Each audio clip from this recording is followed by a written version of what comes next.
আজকে আমরা বহু দোয়া করছি। কিছুদিন আগে আমার একটা মোনাজাত ইউটিউবে ভাইরাল হয়েছে, আপনারা দেখছেন। সাইদে হুজুরের দোয়া করতে করতে আমি মনে হয় বেহুশ হয়ে যাবো।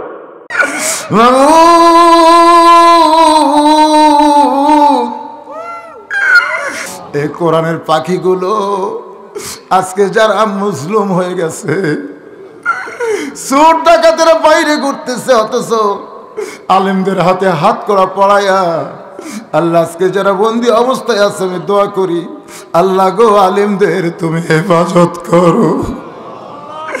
আল্লাহ ছোট্টবেলা থেকে যার ওয়াজ শুনে শুনে বড় হয়েছি, ওয়াজের আদর্শ হিসাবে যাকে গ্রহণ করেছি, ও গো মাবুদ, সেই কোরআনের পাখি আমার কলিজার টুকরা কোন জেলখানায় মানবতার জীবন যাপন করে।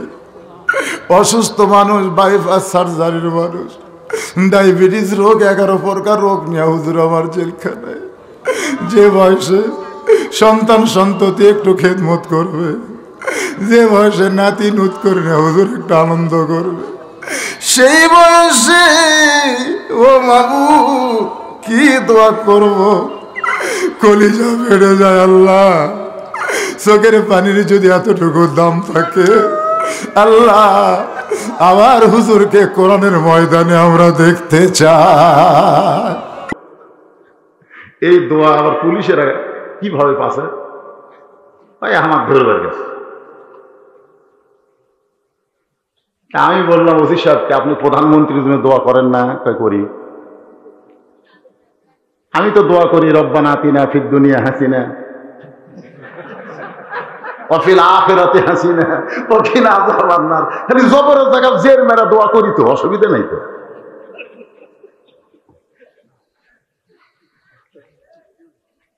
বিএনপিরা শহীদ প্রেসিডেন্ট জিয়াউর রহমানের জন্য দোয়া করে, আওয়ামী লীগেরা বঙ্গবন্ধু শেখ মুজিবুর রহমানের জন্য দোয়া করে। তাহলে আপনাদের দলের নেতাদের জন্য যদি আপনারা দোয়া করতে পারেন, আর আমাদের নেতাদের জন্য আমরা দোয়া করতে পারবো না, এই দুর্নীতি নীতি বাংলাদেশে আপনারা কোথায় পেলে?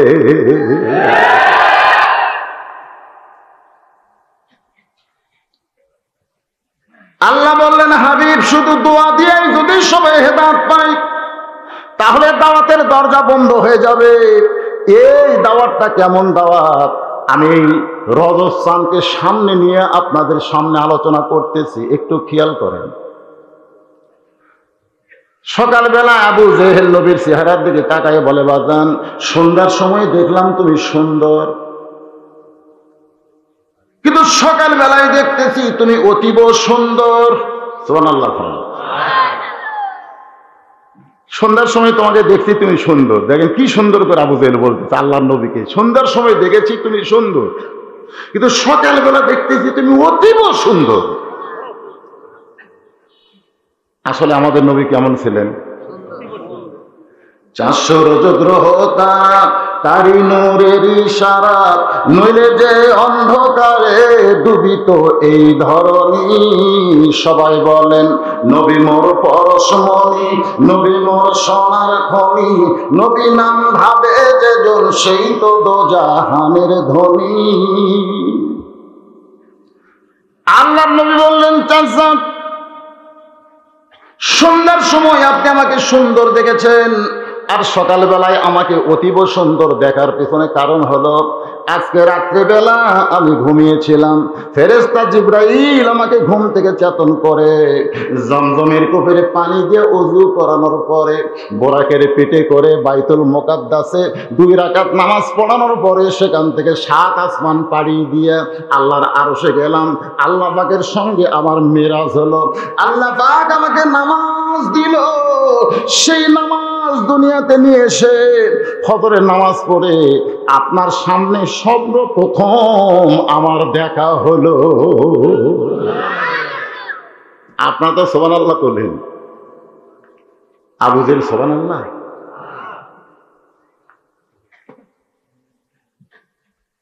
আবু জেহেল সুবহানাল্লাহ হবে। আবু জেহেল উপরের দিকে তাকায় কয়, হায় হায় রে, যেই বাইতুল মুকাদ্দাসে আমি জীবনে 2 বার গেছি, যেখানে যাইতে লাগে 30 দিন, আসতে লাগে 30 দিন। আর তুমি আজকে রাত্রেবেলা বাইতুল মুকাদ্দাসে নামাজ পড়াছা, তারপরে 7 আসমান পাড়ি দিয়ে আল্লাহর আরশে গেলে, আল্লাহর সঙ্গে দেখা করলো, আল্লাহ তোমাকে নামাজ দিল, সে নামাজ নিয়ে রাতারাতি ফেরত আসে সকালবেলায় গাঁজাখুরি খবর তুমি হামাক দিলে।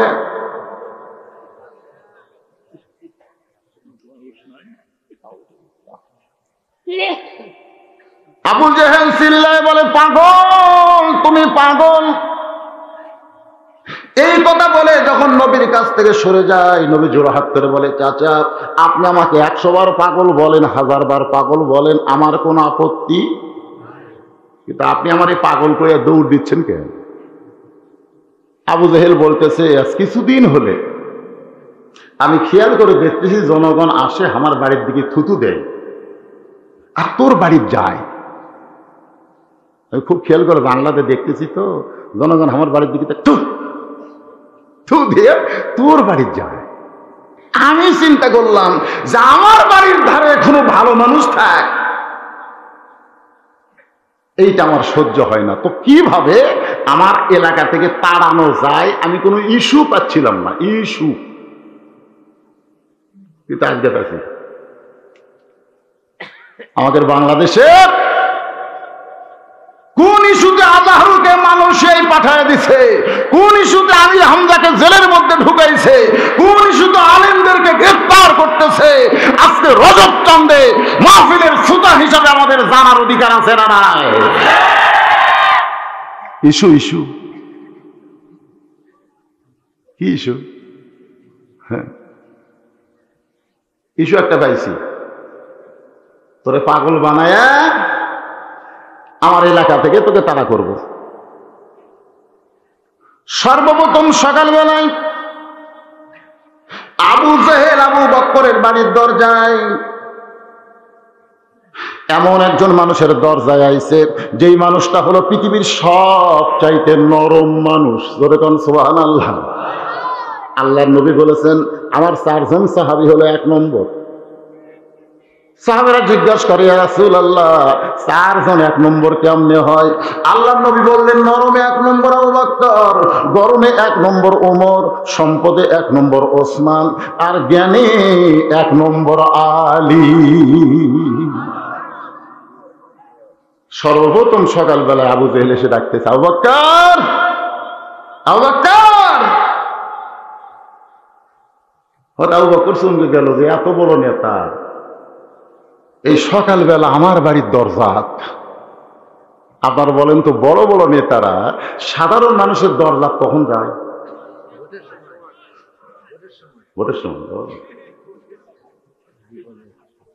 বর্তমানে তো আর ভোটও লাগতেছে না, অটোমেটিক অটো পাস।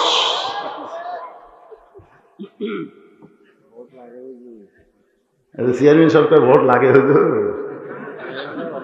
কোনটা চেয়ারম্যান? লাগে লাগে লাগে লাগে না? সর্বপ্রথম যার সঙ্গে দেখা হয়েছে ফজরের নামাজের পরে, তার নাম কি? আসলে কিন্তু ওর নাম আবু জেহেল নয়, ওর নাম হলো উমর ইবনুল হিশাম। জোরে কোন নাম কি? আল্লাহ রাসূল সবসময় 2 উমরের দোয়া করতো, 2টা উমরের দোয়া করতো, আল্লাহ এই 2টা উমর যদি হেদায়েত পায়, ইসলাম প্রচারে আমি নবীর আর কোনো সমস্যা নাই। একজন হলো নেতা আর একটা হলো ক্যাডার। একটা কি? নেতা। নেতার নাম হলো যাকে আমরা আবু জেহেল করি, এটা হচ্ছে নেতা, আর ক্যাডার হলো উমর ইবনুল খাত্তাব। কারণ নেতা আর ক্যাডাররা যদি ভালো হয়ে যায়, গোটা বাংলাদেশ ভালো হতে বাধ্য হয়ে যাবে। জোরে কোন কথা ঠিক কি না? আমাদের বাংলাদেশের নেতাগুলা কেমন আর ক্যাডারগুলা কেমন? হ্যাঁ, একটু মনোযোগ দিয়ে শোনেন। আল্লাহ তাআলা উমরের ব্যাপারে দোয়া কবুল করেছেন, কিন্তু উমর ইবনুল হিশাম আবু জেহেলের ব্যাপারে আল্লাহ দোয়া কবুল করেননি। তো রাসূল বলল, আল্লাহ 2টার জন্য দোয়া করলাম, একটা ভালো হলো, হেদায়েত হলো, আর একটা যে হলো না, বেকাতেরা ঘাট চেড়ে করে থাকে। তখন আল্লাহ বললেন, ওয়ামান আহসানু কাওলাম মিম্মান দাআ ইলাল্লাহ ওয়া আমিলা সালিহান ওয়া ক্বালা ইন্নানি মিনাল মুসলিমিন। দোয়া দিয়ে যদি সবাই হেদায়েত পায় তাহলে দাওয়াতের রাস্তা বন্ধ হয়ে যাবে। অন্তরের অন্তঃস্থল থেকে আমি শুভেচ্ছা জ্ঞাপন করছি সম্মানিতা মা বোনেরা। আমি শুনলাম অনেক মা বোনেরা এসেছেন ওয়াজ শোনার জন্য। কয়েকটা প্রজেক্টরের ব্যবস্থা করা হয়েছে। আমি সম্মানিতা মা বোনদেরকেও অন্তরের অন্তঃস্থল থেকে শুভেচ্ছা জ্ঞাপন করে বর্তমান বাংলাদেশের পরিবেশে আপনাদেরকে জিজ্ঞাসা করতেছি, আপনারা সকলে কেমন আছেন? জি আলহামদুলিল্লাহ। আসলে আমি কিন্তু বলেছি বর্তমান বাংলাদেশের পরিবেশে আপনারা কেমন আছেন। উপায় নাই রে, উপায় নাই রে মানুষ, উপায় নাই, আলহামদুলিল্লাহ বলা ছাড়া উপায় নাই। আসলে আমরা এই জন্যে আল্লাহর শুকর আদায় করব, এই মুহূর্তে আমরা এমন একটা জায়গায় কবুল করেছে আল্লাহ, যে জায়গাকে বলা হয়েছে রিয়াজুল জান্নাহ, বেহেশতের বাগানে আল্লাহ আমাদেরকে কবুল করেছেন। খুশি না বেজার? তাহলে জবান খুলে সমস্বরে সকলে বলবো, রব্বানা লাকাল হামদ হামদান কাসীরান তাইয়িবান মুবারাকান ফীহি। আমরা কেন প্রশংসা করলাম? এই কারণেই প্রশংসা করলাম, আমাদের বর্তমান বাংলাদেশের সরকার কিন্তু নিরপেক্ষ, ঠিক কিনা বলে? কিন্তু আমরা যে আল্লাহকে বিশ্বাস করি সে আল্লাহ কিন্তু নিরপেক্ষ নয়। এখন আপনারা ঈমান ইসলামের ব্যাপারে আল্লাহ মানবেন না সরকার মানবেন? বুঝে শোনা কন। আমাদের সরকারের ঘোষণা হলো ধর্ম দার্জার উৎসব সভা, ঠিক কিনা বলেন? আর আমাদের আল্লাহর ঘোষণা হলো অমাইয়াবতাগি গায়রাল ইসলাম দীনান ফালাই ইউকবালু মিনহু, ইসলাম ছাড়া অন্য কোন ধর্ম কেউ যদি গ্রহণ করে আল্লাহ বলেছেন সেইটা কবুল করা হবে না। যে আল্লাহ দয়া করে রহম করে আমাদেরকে মুসলমানের ঘরে মুসলমান হিসাবে কবুল করেছেন, আমরা সে আল্লাহর উপরে খুশি না বেজার? তাহলে সমস্বরে আর একবার বলবো আলহামদুলিল্লাহ। আমরা আল্লাহর প্রশংসা এই কারণেই করব, ভারতের একটা প্রদেশ নাম হলো কর্ণাটক। মুস্কান নামে একটা মহিলা, ছোট্ট বাচ্চা, মহিলা বলা যাবে না, মেয়ে, কেবল ইন্টারমিডিয়েট পড়ে, জয় শ্রীরামের বিরুদ্ধে, হাজার হাজার হিন্দুদের বিরুদ্ধে একাই আঙ্গুল তুলে আল্লাহু আকবার উচ্চারণ করেছে। জোরে বলেন ঠিক? আমরা সেই মুসলমান, কিন্তু আজকে আমরা পরিবেশের কারণে দুর্বল হয়ে গেছি। মুসলমান জন্ম দিয়া হিন্দুর বাড়িতে লালন পালন করতে দিছে, 10 বছর পরে হিন্দু তার সন্তানকে, মুসলমান তার সন্তানকে ফেরত নিছে। আপনারা বলেন তো ওই সন্তানকে আল্লাহ কবে না ভগবান কবে? কথা কয় না। আবার হিন্দু জন্ম দিয়া মুসলমানের বাড়িতে লালন পালন করতে দিছে, 10 বছর পরে হিন্দু তার সন্তানকে ফেরত নিছে। এই সন্তান কি ভগবান কবে না আল্লাহ কবে? এখান থেকে প্রমাণ হয়ে গেল জন্ম দিলেই হিন্দু মুসলমান হয় না, হিন্দু মুসলমান হয় পরিবেশের কারণে। জোরে বলেন কথা ঠিক কি না? বর্তমানে বাংলাদেশে যেই পরিবেশ চলতেছে, এই পরিবেশে মানুষ আল্লাহর চাইতে করোনাকে বেশি ভয় করতেছে। জোরে গন্ধটা ঠিক কিনা? অনেকের ধারণা করোনা মারতে পারে, আল্লাহ পারে না। এই মাসটা হলো রজব মাস। জোরে বলেন কি মাস? আরবি মাস। রজবের পরই শাবান, তারপরে আসতেছে মাহে রমজান।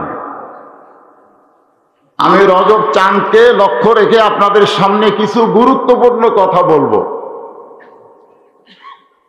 সবচাইতে গুরুত্বপূর্ণ কথা হলো, আমরা এমন একজন নবীর উম্মত, যিনি শুধু নবী ছিলেন না, যিনি একাধারে সব কিছু ছিলেন। জোরে কোন কথা ঠিক কিনা? যার 23 বছর জীবনীকে লক্ষ্য করে আল্লাহ বলেছেন, লাকাদ কানা লাকুম ফি রাসূলিল্লাহি উসওয়াতুন হাসানা। দুনিয়ার সাধারণ কোন নেতার পিছনে চামচাগিরি করে তোমাদের জীবনকে, তোমাদের হায়াতকে নষ্ট করো না, বরং বিশ্ব নবীর উম্মত হিসাবে নিজকে ধন্য মনে করে বিশ্ব নেতা হিসাবে তাকে স্বীকার করতে হবে। ধরে বলেন কথা ঠিক কিনা? এই রজব চাঁদে আমাদের নবীকে আল্লাহ তাআলা নিয়ে গিয়েছিলেন তার আরশে। সুবহানাল্লাহ। আছেন আমার মুক্তার, আছেন আমার বারিস্টার, সেই বিচারের হাইকোর্টেতে তিনি আমায় করবেন পার। আমি পাপী, তিনি জামিনদার। আল্লাহ যখন হাকিম হবেন শেষ বিচারে, কোন বিচারে? বাংলাদেশের বিচার তো বুঝতেইছেন। আমির হামজাকে দাওয়াত দিল, অথচ আমির হামজা ওয়াজ করতে আসতে পারল না। বর্তমানে জেলখানার মধ্যে। জোরে কোন কথা ঠিক কিনা? আমার বাপজান ঘোষণা দিল আগামী বছর এই মঞ্চে আমির হামজা ওয়াজ করবে। তাকে যে জেলখানা থেকে ছাড়বে তার কি গ্যারান্টি? কারণ 50 বছর যিনি কোরআনের তাফসীর করেছেন, জাফরুল ইসলাম কয়েকদিন আগে বলেছেন, সাইদি সাহেবকে অন্যায় ভাবে বর্তমান সরকার জেলখানায় বন্দী রেখেছে। ধরে ছাড়বেন? যারকে দোষী নাই, বিনা দোষে জেলখানায় রাখছে, তারকে ছাড়বেন? ঘুমন্ত মানুষকে ডাক দিয়ে চেতন করা যায়, কিন্তু জাগ্রত মানুষ যখন ঘুমের ভান করে তখন তারে ডাক দিয়ে কোনো লাভ নাই। জোরে কোন কথা ঠিক কিনা? আজকে এই কোরআনের মাহফিলে এই রজব মাস নিয়ে গুরুত্বপূর্ণ কিছু কথা। যেই বছর রাসূল আল্লাহর আরশে গিয়েছিলেন, সেই বছরে রাসূলের জীবনে 3টা বিপদ হয়েছিল। জোরে কোন কয়টা? 1 নম্বর বিপদ হলো নবীর চাচা আবু তালেব মারা গেছেন। আপনারা হয়তো অনেকে মনে করবেন যে চাচা মরলে ভ্যাস্তের কি, কারণ বর্তমানে জন্মের পর থেকে বাপের সাথে আমার চাচার গন্ডগোল। জোরে কোন কথা ঠিক কিনা? সামান্য 2 হাত জায়গা নিয়ে মারামারি হয়, সেই চাচা মরে গেলে তো ভালোই। কিন্তু নবীর চাচা মারা যাওয়ার কারণে নবী কতটুকু ব্যথা পাইছে এটাকে আপনারা জানেন? শিশুকালে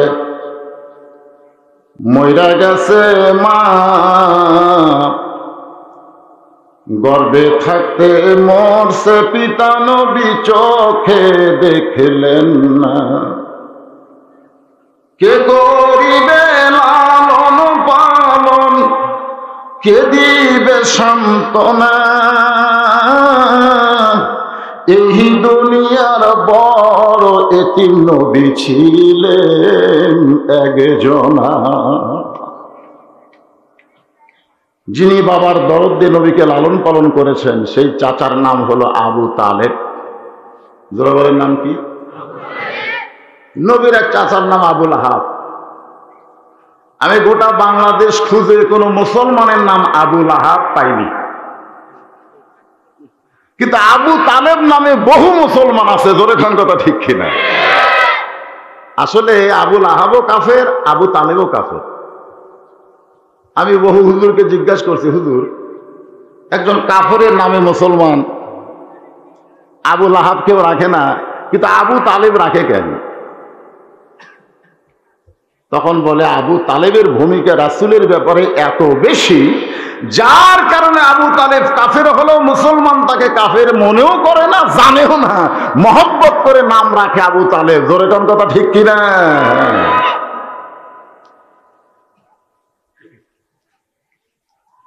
আল্লাহ যখন হাকিম হবেন, আমরা যখন আসামি হব, ওই সময় আমাদের নবী আমাদের উকিল হয়ে, আমাদের ব্যারিস্টার হয়ে আল্লাহর কাছ থেকে জামিন করে জান্নাতে পৌঁছায় দিবে। এই জন্য গানের মধ্যে কি বলা হচ্ছে? আছেন আমার মুক্তার, আছেন আমার ব্যারিস্টার, সেই বিচারের হাইকোর্টেতে তিনি আমায় করবেন পার, আমি পাপী তিনি যাবেন। আমাদের নবী হলেন আমাদের কি? কথা কয় না কি? যিনি জামিনদার হবেন তাকে কতটুকু মানা দরকার? হয়তো বলবেন হুজুর মানবার তো চাই, কিন্তু জানি না তো তিনি আসলে কি, আমরা অনেকে জানি না। অনেকে আমাদের বাংলাদেশে আছে, নবীর প্রতি দরুদ পড়ে, নবীর সালাম করে মিলাদের ভিতরে, কিন্তু নবীর সমাজ গড়ার কাজে অনেকেরই দ্বন্দ্ব মনে বাজে। ধরে কোন ঠিক কিনা? আবু তালেব মরে যাওয়ার কিছুদিন পরে নবীর দরদের বিবি খাদিজা মারা গেলেন। চাচা মরে যাওয়ার পরে কে মারা গেল? কি বিবি? কথা কয় না। যতদিন মা খাদিজা জীবিত ছিলেন ততদিন আল্লাহর নবী দ্বিতীয় কোনো বিয়ে করেন নাই। অনেকেই বলে নবীর 11টা বউ। একজন হুজুর মানুষের এত বউ লাগে কেন? দেখবেন অনেক নেতারা পরিমণি নিয়ে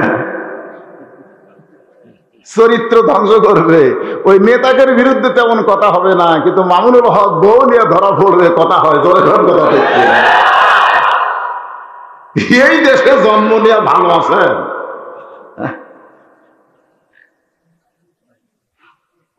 একজন সাংবাদিক জিজ্ঞাসা করে, এইটা তো আপনার বউ, তার কাবিন কোথায়? চাপাক খালি লাগতে পারা দরকার। জোরে কথা দেখছি না, বউ ঘুরবে মানুষ কাবিন নিয়ে।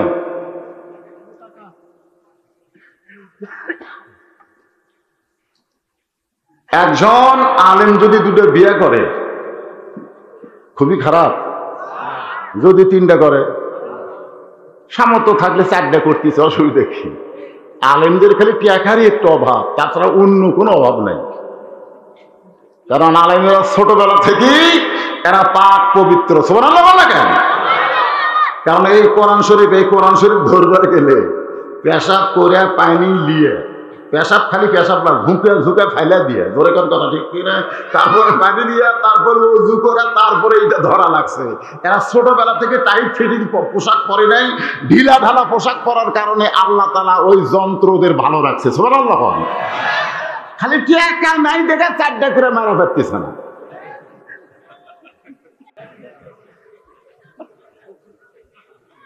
কিন্তু যতদিন মা খাদিজা জীবিত ছিলেন ততদিন আল্লাহর নবী দ্বিতীয় বিয়ে কেন করেন নাই? এই না করার পিছনে কারণ হলো, খাদিজা শুধু নবীর বিবি ছিলেন না, তিনি ছিলেন আল্লাহর নবীর দরদ। আমি বিয়ে করছি, আমার শ্বশুর তার মেয়েকে আমার হাতে তুলে দিয়ে বলছে, বাবা আজ থেকে আমার মেয়ে তোমার হাতে তুলে দিলাম। আপনি বিয়ে করছেন, যারা বিয়ে করছেন সবাই কেউ না কেউ বউ আপনার হাতে তুলে দিছে। জোরে কর কথা ঠিক কিনা? কিন্তু মা খাদিজা বয়ান করেন, নবীর সঙ্গে যখন আমার বিয়ে হলো তখন নবীর হাতে কেউ আমারে তুলে দেয় নাই, বরং নবীর চাচা আবু তালেব নবীকে আমার হাতে তুলে দিল। সুবহানাল্লাহ কবেন না? সিধা না উল্টা?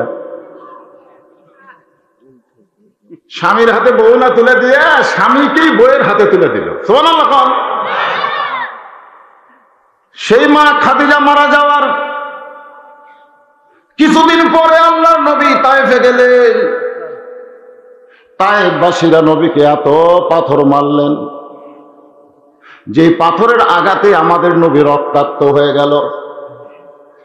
ওই রক্তাক্ত নবী যখন তায়েফ থেকে মক্কায় ফিরতেছিলেন, একটা গাছের নিচে বসে জায়েদকে বললেন, জায়েদ রে, আমার দরদের চাচা আবু তালেব দুনিয়াতে নাই, আমার দরদের বিবি খাদিজাও দুনিয়াতে নাই। এই রক্তমাখা শরীর নিয়ে মক্কায় গেলে আমার কে আদর করবে, কে যত্ন করবে? আল্লাহ ডাকতে বলে, হাবিব, মক্কায় গেলে কি আপনাকে আদর করবে, কে যত্ন করবে, ওই চিন্তা আপনি করবেন না। আমি আল্লাহ আপনাকে আদর করার জন্য, যত্ন করার জন্য ওই দুনিয়া থেকে আমার আরশে নিয়ে আসবো।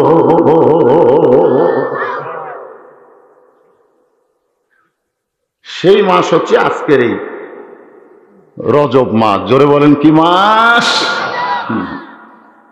আমি সেই মাসকে সামনে নিয়ে একটা আলোচনা করলে যদি আলোচনায় একটা পর্যন্ত হয়, অসুবিধা আছে? সারা রাত। কারণ রজব মাসই হলো নামাজের মাস। আর ওয়াসনা যদি ফজর বাদ দেন, পিটনটা হবি ভাই। এই জন্য আমি চিন্তা করতেছিলাম, কিন্তু মাগরিবের পরপর এসার সময় আমি এখানে পৌঁছে গেছি। আমার একটা চিন্তা ছিল যে আমার বাপজান করে ডাকে, সোহেল বাবাজি, ও আবার আজকে এমন এক ঝামেলার মধ্যে পড়ে গেছে। আস্তে আস্তে করছি, দেবী রাত যে হলো 11টা। এখন বিজ্ঞাপনের তারিখ আছে 9 ফেব্রুয়ারি, 12টার পরই 10 হয়ে যায়। 1 তারিখে দাওয়াত দিয়ে আর 1 তারিখে ওয়াজ শোনা কেমন লাগে কন্ত? তো তারপরেও আমি জীবনে ওয়াজ করছি বেলকুচিতে বহু, কিন্তু আপনাদের এই ধুকুরে বেড়াতে আসি নাই। এই গ্রামেরই একজন আল্লাহর ওলি, উনি যখন ওয়াজ করতেন আমি তখন তার সামনে বসে বসে ওয়াজ শুনতাম।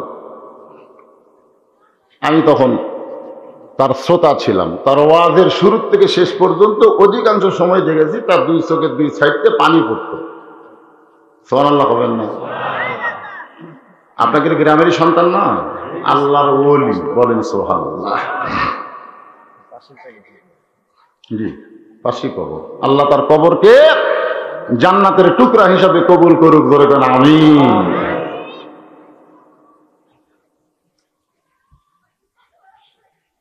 ফজরের নামাজ রাসূল হেরেমের মধ্যে আদায় করেছেন।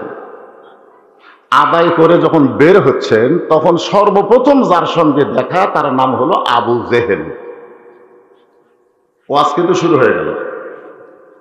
আয়াতটা হলো, ইয়া আইয়ুহাল্লাযীনা আমানুস্তাঈনু বিস-সাবরি ওয়াস-সালাত ইন্নাল্লাহা মা'আস-সাবিরিন। যারা আল্লাহকে বিশ্বাস স্থাপন আমরা করেছি, আমরা যদি কিছু আল্লাহর কাছে পাওয়ার চাই তাহলে নামাজ আর ধৈর্যের মাধ্যমে চাওয়া লাগবে। জোরে কোন ঠিক কিনা ভাই? আর করোনা থেকে বাঁচার জন্য আমাকে নামাজের দরকার নেই, কারণ ডিটল দিয়ে, স্যাভলন দিয়ে ঘন ঘন হাত ধুলি চলবে। জোরে কোন কথা ঠিক কিনা? আর মুখে তো ওরকম একটা করে মাস্ক রাখতে হবে, মাস্ক। মসজিদের দরজা গিয়া মুখত মাস্ক নিয়ে দোয়া করতেছে, আল্লাহুম্মা আফতাহলি আবওয়াবা রাহমাতিক। আমি কইলাম, লিমা তাকুলু মা লা তাফআলুন। তুমি মুনাফিক হয়ে গেলে। যেই বলছে মুনাফিক করছো, লাটার মতন করছো। হুজুর মুনাফিক কেমনে হলাম? বললাম, তোমার মুখের সাথে আমলের মিল নাই। তুমি মুখে মাস্ক দিয়া যে দরজায় দোয়া পড়তেছো, তুমি বলো তো এটা কার ঘর? আরো জোরে, ফালিয়াবুদু رب هذا البيت الذي أطعمهم من جوع وآمنهم من خوف। এতগুলো হিন্দুর সামনে মুস্কান নামে একটা মেয়ে আল্লাহু আকবার যে হারে স্লোগান মারছে, আপনারা দেখছেন, ইউটিউবে দেখছেন। ওরা জয় শ্রীরাম করতেছে, আর ও ভাবে বলছে আল্লাহু আকবার, আল্লাহু আকবার, আল্লাহু আকবার। আর বক্তা কোরআন শরীফ তেলাওয়াত করলো,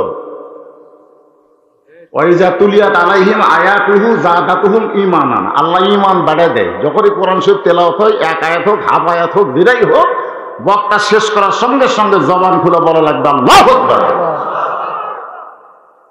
আমাদের বাংলাদেশে অনেক বড় বড় দল আছে, কিন্তু আল্লাহু আকবার নাই।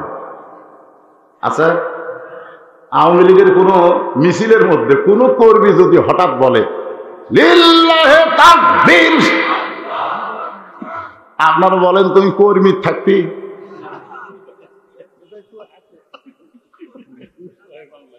কর্মী থাকবে?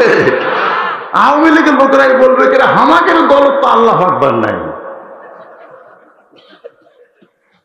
সে যত বড়ই দল হোক, আল্লাহু আকবার না থাকলে এই দল কোনোদিন আল্লাহর পক্ষে থাকবে না। জোরে কোন কথা ঠিক কিনা?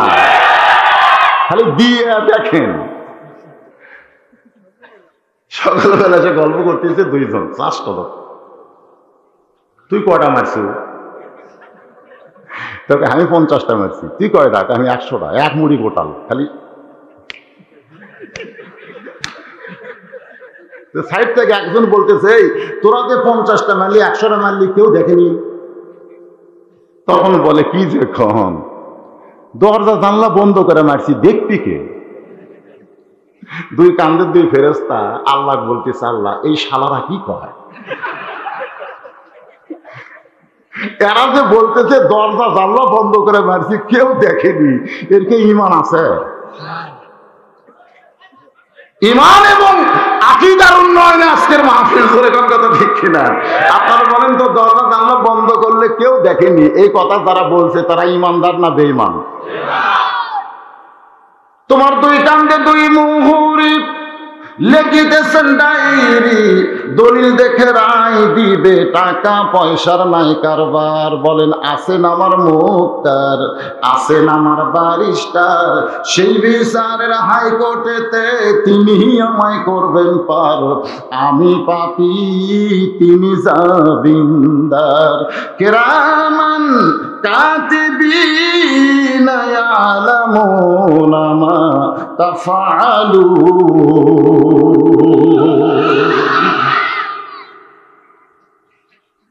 আবু বকর দরজা খুলে বলতেছে, নেতা এই সকালবেলায় আমার বাড়ির দরজায়। আবু জেহেল বলতেছে, আবু বকর তুমি কি জানো, তুমি যে নবীকে বিশ্বাস করো, যেই নবীর দল করো, তোমার সেই নবী পাগল হয়ে গেছে। সঙ্গে সঙ্গে আবু বকর এইভাবে শাহাদাত আঙ্গুলি তুলে বললেন, আবু জেহেল যেই কথা একবার বলেছ, এই কথার তুমি দ্বিতীয়বার উচ্চারণ করতে পারবা না।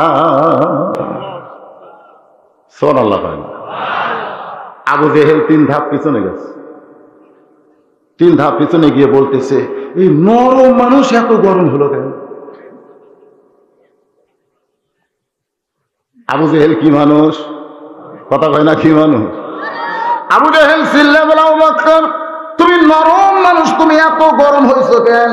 আবু বকর বলে, আবু জেহেল আমার নবীর বিরুদ্ধে কথা কেউ বলবে, আর সেই কথা শোনার পরে কেউ যদি নরম ভূমিকা পালন করে, সে যত বড়ই মুসলমান হোক না কেন, ওর মুসলমান বাদ দিয়ে আল্লাহ ওরে মুনাফিক বানায়া দিবে। অমিনান নাসি মাইয়াকুলু আমান্না বিল্লাহি ওয়া বিল ইয়াউমিল আখিরি ওয়া মা হুম বিমুমিনিন।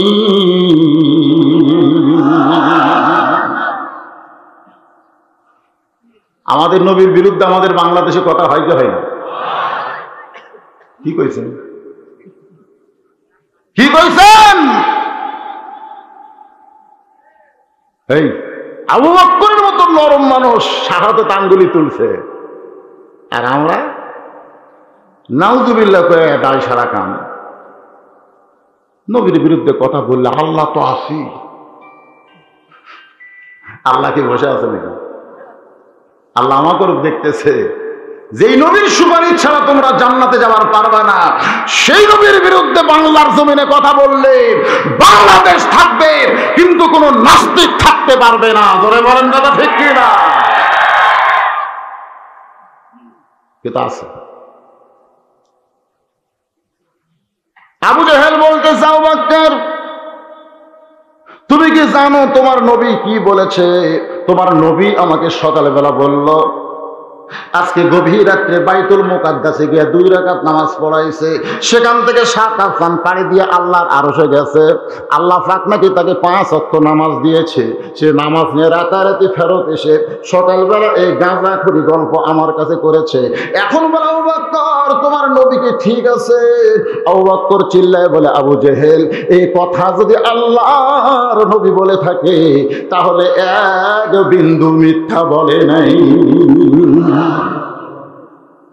আবু বকর কয়, আমার সকালটাই মাটি রে,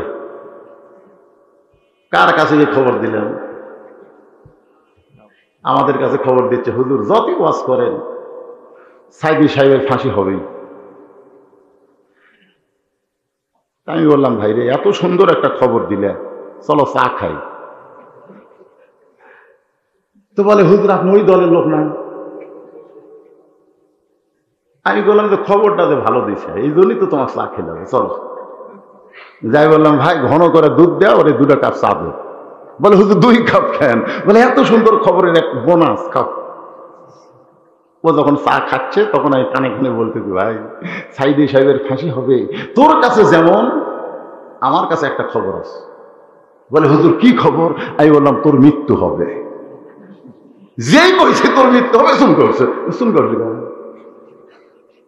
আরে পাগলা, ফাঁসির তারিখ আছে কিন্তু মরার কোনো তারিখ নাই। ধরে কোন কথা ঠিক কিনা? এক শালা কইল না, বিসমিল্লাহ তুলা দিব, ইসলাম তুলা দিব, ইডা তুলা দিব, উডা তুলা দিব। এখন 6 তলার উপর যায় 12,000 টাকার কম্বল আর 1.5 লাখ টাকার খাট। 9টার সময় ওড়ে তামালে চোখে মুখে কম্বল দেখে, আমার বাড়ি আমার ঘর আমাক নামাইতে, আমার বাড়ি আমার ঘর আমাক নামাইতে। কথাটা আল্লাহর খুব লাগছে। রাত 3টার সময় আল্লাহ একটা ভূমিকম্প দিছে। ধরে কোন কি কম্প? ওই কিন্তু 9টার সময় কছে হামাক নামাইতে। 3টার সময় এত ফোর্সে নামছে যে ওর কম্বলের মধ্যে লুঙ্গি খুলে আছে, ওরা পরার পর্যন্ত টাইম পাবে। একটা ন্যাংটা হয়ে নামা নিচে এসে বিল্ডিং এর দিকে তাকে আছে।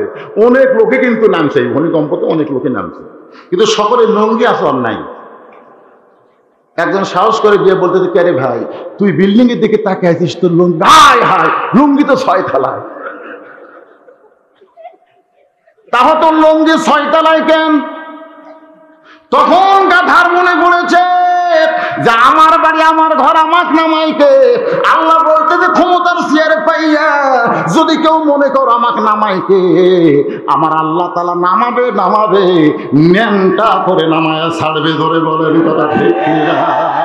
তুইজ্জু মান তাশা ওয়া তুযিল্লু মান তাশা বিয়াদিকাল খায়র ইন্নাকা আলা কুল্লি শাইইন কাদির। সম্মান দেওয়ার মালিক কে? আল্লাহ। মাশাআল্লাহ। এই কথা বলে যদি চুপ থাকতো আল্লাহ না, এর সাথে সাথে আবার বলছে তুযিল্লু। কেনারাত গেছে মারছে লাত্তি, দুবাই যায় পড়ছে এমন লাত্তি মারছে, বাংলাদেশের বিমানবন্দরে নামে মরদ কোন দিক দিয়ে গেছে অনুবীক্ষণ যন্ত্র দিয়ে খুঁজে পাওয়া গেল না।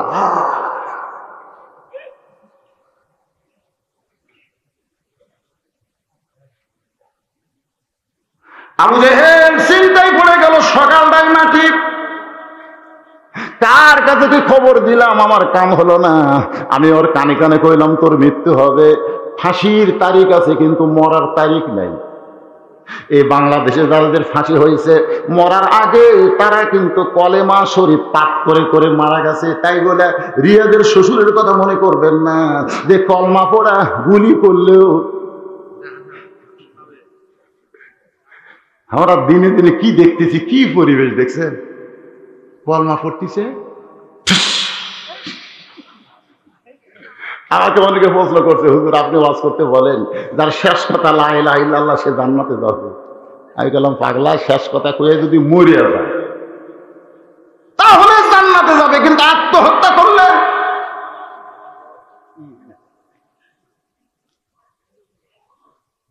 মিছিল করেছে ফাঁসি চাই, ফাঁসি চাই। ইমরান এই সরকারের নেতৃত্বে নড়াইলে মিছিল করে 2 যুবক মোটর সাইকেলে চলে যাচ্ছে। এক মুরব্বী জিজ্ঞেস করে, কোথায় গেছিলে? কয় মিছিল করলাম। কিসের মিছিল? কয় ফাঁসি চাই, ফাঁসি চাই। কয় যাচ্ছিস কোথায়? কয় বাড়ি যাচ্ছি। কয় দেখে শোনা যাস, মিছিল তো ভালোই করলি, ফাঁসি চাই, উমুকের ফাঁসি চাই, তো তোরা একটু দেখে শোনা যাস। তখন কয় আপনি বুড়া মানুষ, আপনার চোখের পাওয়ার নাই, আমাকে কি তাই বলে নেয়? ডিসকভার মোটর সাইকেল নড়ালের চৌরাস্তায়, ওরা উত্তর দিক থেকে দক্ষিণ দিকে যাচ্ছে, আর পূর্ব দিক থেকে পশ্চিম দিকে হানিফাও আমা আনা মিনাল মুশরিক।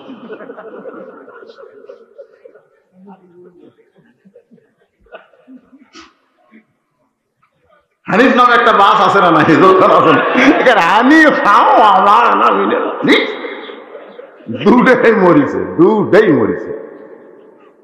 পেপারের হেডলাইন হলো ফাঁসির মিছিল করবার এসে মরে গেল। তার মানে বোঝা যায় ফাঁসির তারিখ আছে, মরার তারিখ নাই। যেই মাত্র বলেছি সঙ্গে সঙ্গে ছেলেটা 2 কাপ চা উঠে যাচ্ছে আর বলতেছে, কার কাছে খবর দিলেন?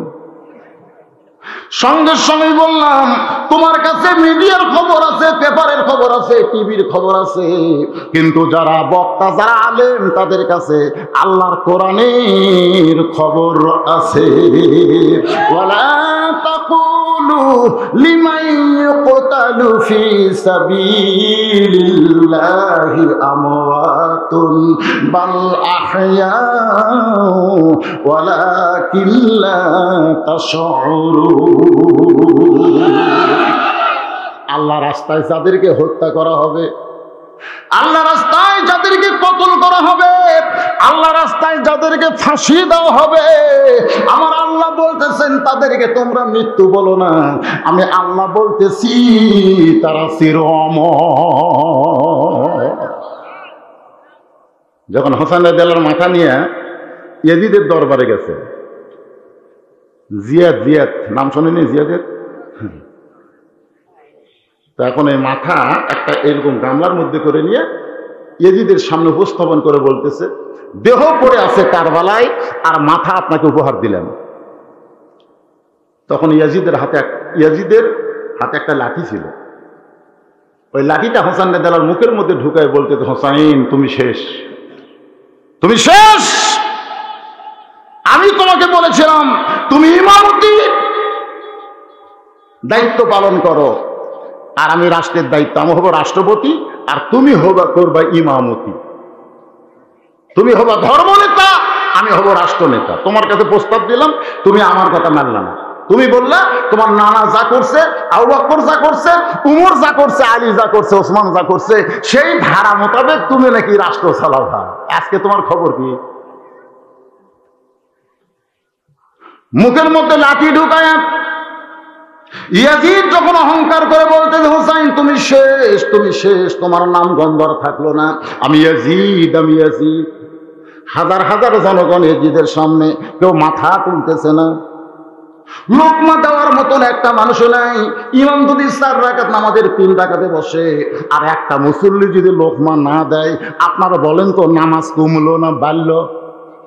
কথা কন না কেন? কারণ লোকমা দেওয়ার মানুষ নেই।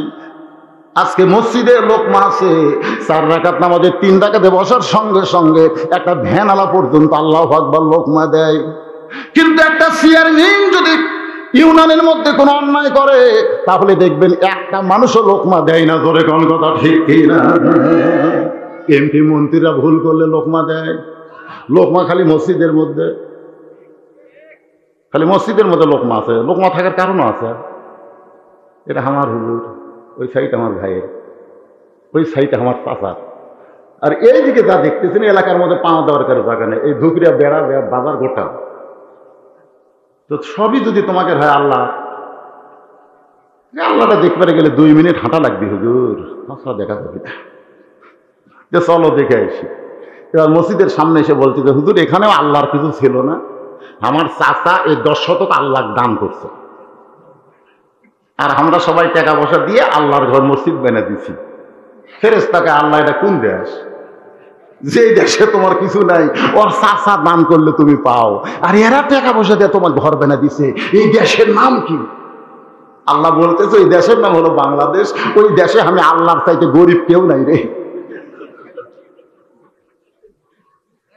3 তলা 4 তলা বানাই, একটা বান্দার বাসা বানাইতে কোনদিন মানুষের কাছে ভিক্ষা করেনি। জোরে কোন কথা ঠিক কিনা? ভিক্ষা করছে 3 তলা 6 তলা বানাচ্ছে। হ্যাঁ, তুমি 6 তলা বানাবার পারো, একটা টাকা তোমার ভিক্ষা করা লাগে না। আর আল্লাহর ঘর মসজিদ বানাবার দাও টাকা, আল্লাহ কয় তোর কান সারা চল মারা দরকার কেন? তোর বাড়ি বানাতে একটা টাকাও তুই মানুষের কাছে দান সদকা লিস নাই, আর আমার ঘর বানাতে। শহীদ আফ্রিদি পাকিস্তানে একটা ক্রিকেটার 17টা মসজিদ নিজে আগে তৈরি করে দেয়া, তারপরে নিজের বাড়ি বানাচ্ছে, তারপরে নিজের বাড়ি বানাচ্ছে। দেখছে, আগে 17টা মসজিদ বানাচ্ছে। সবাইকে আপনার বাড়ি, আমার বাড়ি আগে না, আমার আল্লাহর ঘর আগে। আল্লাহর 17টা ঘর বানিয়ে দিয়ে তারপরে নিজের বাড়ি বানাচ্ছে। আর আমাদের ক্রিকেটাররা কি করতে চায়?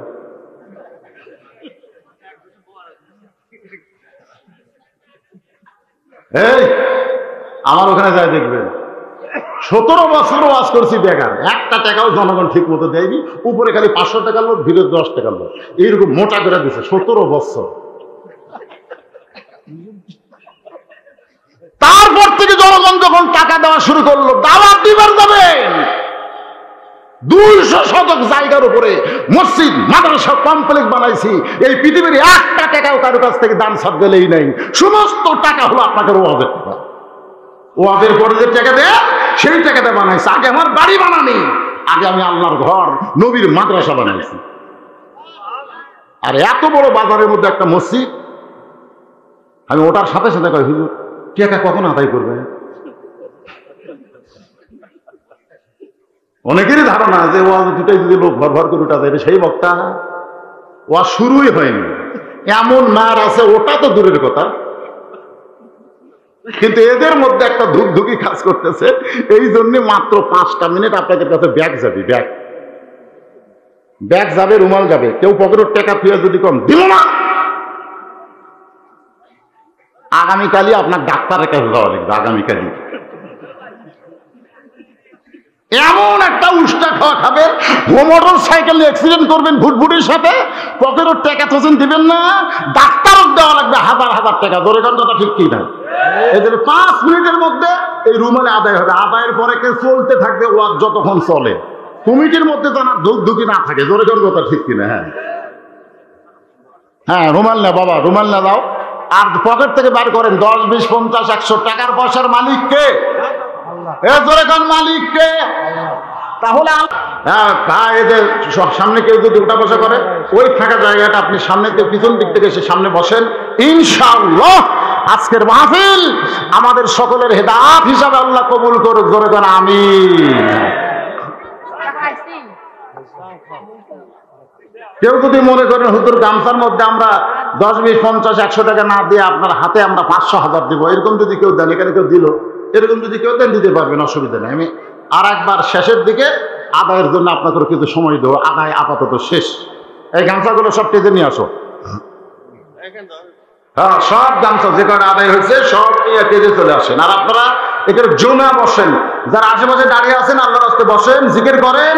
আর এই ফাঁকে চট করে বসে যান, লা ইলাহা ইল্লাল্লাহ, লা ইলাহা ইল্লাল্লাহ, লা ইলাহা, লা ইলাহা ইল্লাল্লাহ, লা ইলাহা ইল্লাল্লাহ, লা ইলাহা ইল্লাল্লাহ, লা ইলাহা, লা ইলাহা ইল্লাল্লাহ মুহাম্মাদুর রাসূলুল্লাহ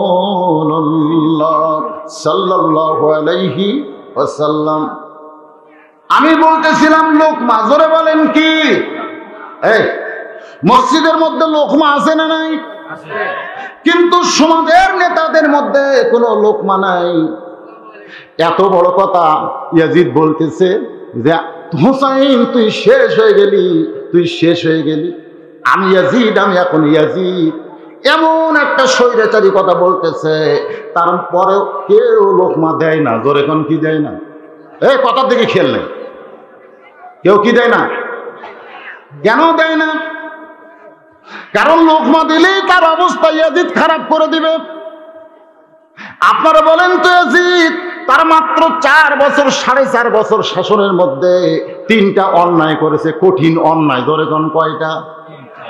আমরা যারা হজ করেছি, আমরা যখন জান্নাতুল বাকির মধ্যে জিয়ারত করতে ঢুকি, ওখানে কিন্তু লেখা আছে কমপক্ষে 10,000 সাহাবীর কবর এই জান্নাতুল বাকির মধ্যে।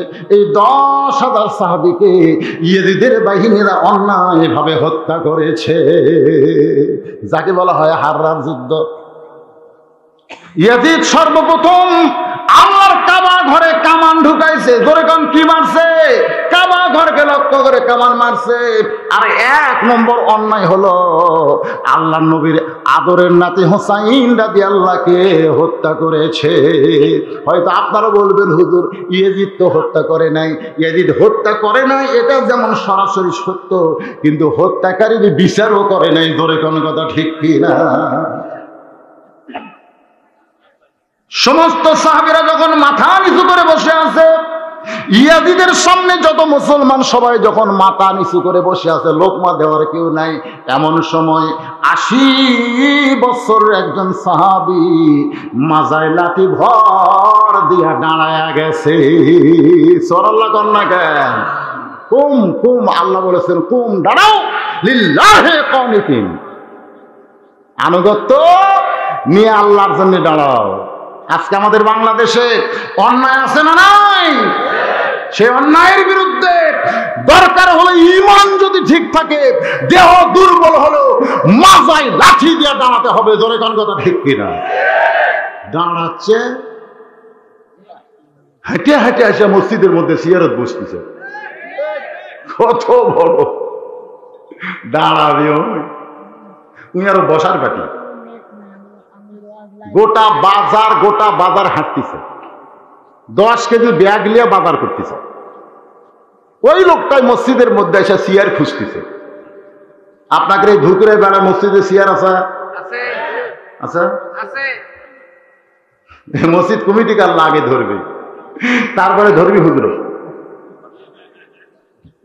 কি জন্য ধরবে শোনেন আমি কই। নামাজের ভিতরে এবং বাহিরে ফরজ কয়টা? জোরে বলেন কয়টা? এর মধ্যে একটা ফরজ হলে দাঁড়ানো ফরজ, দাঁড়ায় নামাজ পড়া হলো ফরজ। তুমি হাঁটবার পারো, তুমি বাজার করবার পারো, আর মসজিদের মধ্যে তুমি চেয়ারে বসো। তুমি যদি এতই দুর্বল হও তাহলে তোমাকে জামাত পড়া লাগবে না, কারণ আল্লাহ কোরআনে বলেছেন লা ইকাল্লিফুল্লাহু নাফসান ইল্লা উসাহা। তোমার কষ্ট হবে এমন কিছু ইসলাম তোমাকে চাপায় দেয় নাই। তুমি 7 বছর পর্যন্ত সরকারি চাকরি করেছো, বুড়া বয়সে তোমাকে চাকরি করা লাগবে না, সরকার তোমাকে পেনশন দিয়ে দিবে। বসা বসা বেতন খাও। যদি আপনি যৌবন সরকারকে দেওয়ার পরে সরকার বুড়া বয়সে আপনাকে পেনশন দিবার পারে, আপনি 7 বছর পর্যন্ত সুন্দরভাবে মসজিদে জামাতে নামাজ আদায় করলেন, এরপরে যদি নামাজ আদায় ঠিক মতো করবার না পারেন, ওই যৌবন বয়সের ইবাদত দেখে বুড়া বয়সে আল্লাহ পেনশনের সওয়াব দিয়া দিবে।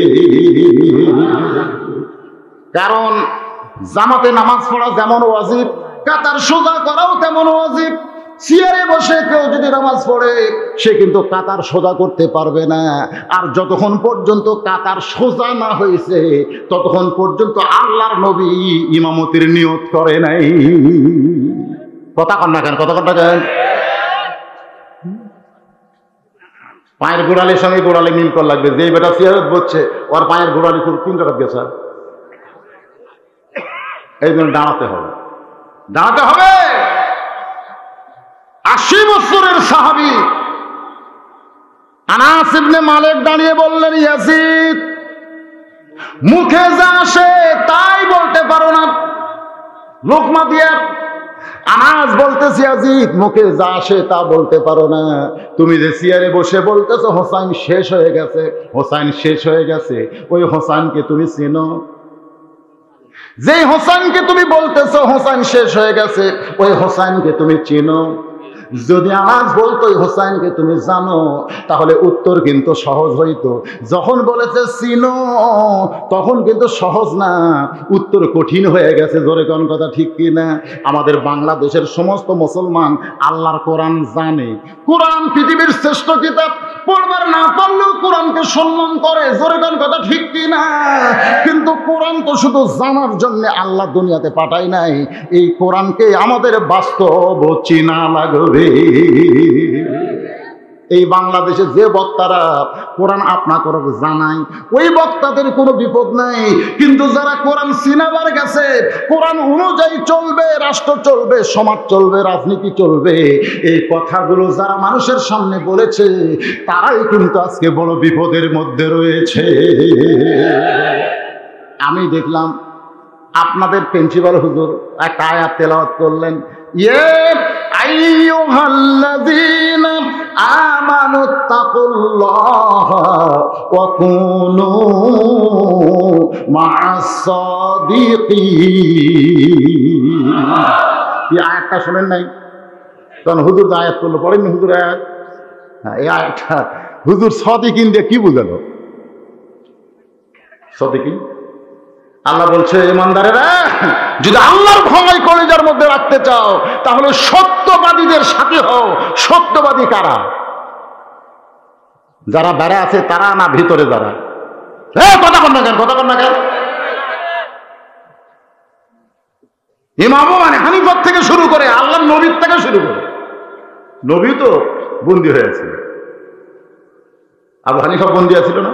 এই কথা কন না কেন? খালি বন্দি যে জেলের মধ্যেই শেষ করে দিচ্ছে।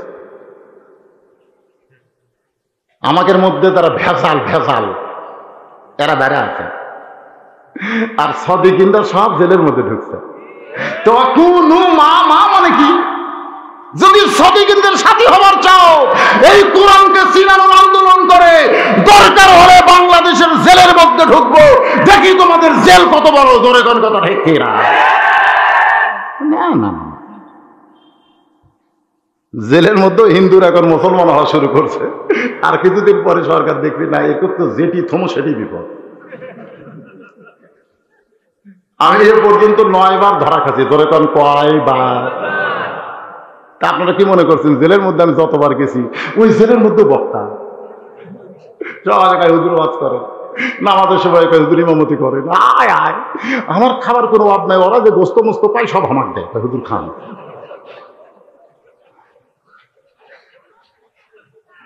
আপনার কি মনে করছেন হুজুরা খুব কষ্ট আছে? না, একটু কষ্ট হচ্ছে, বলবো সেটা রজব চাঁদের ওয়াজ হচ্ছে। কয়টা বলবে না, কেবল 12টা 22, কিছুই হচ্ছে না। ওয়াজ শুরুই হয়নি, পিছনটা বলতেছে ওয়াজ শুরুই হয়নি। তাই বলে মনে করেন না যে আমি পাগল হয়ে সারা ওয়াজ করবো। যে আয়াতটা তেলাওয়াত করেছি, ইয়া আইয়ুহাল্লাযীনা আমানুস্তাঈনু বিস-সাবরি ওয়াস-সালাহ ইন্নাল্লাহা মা'আস-সাবিরিন।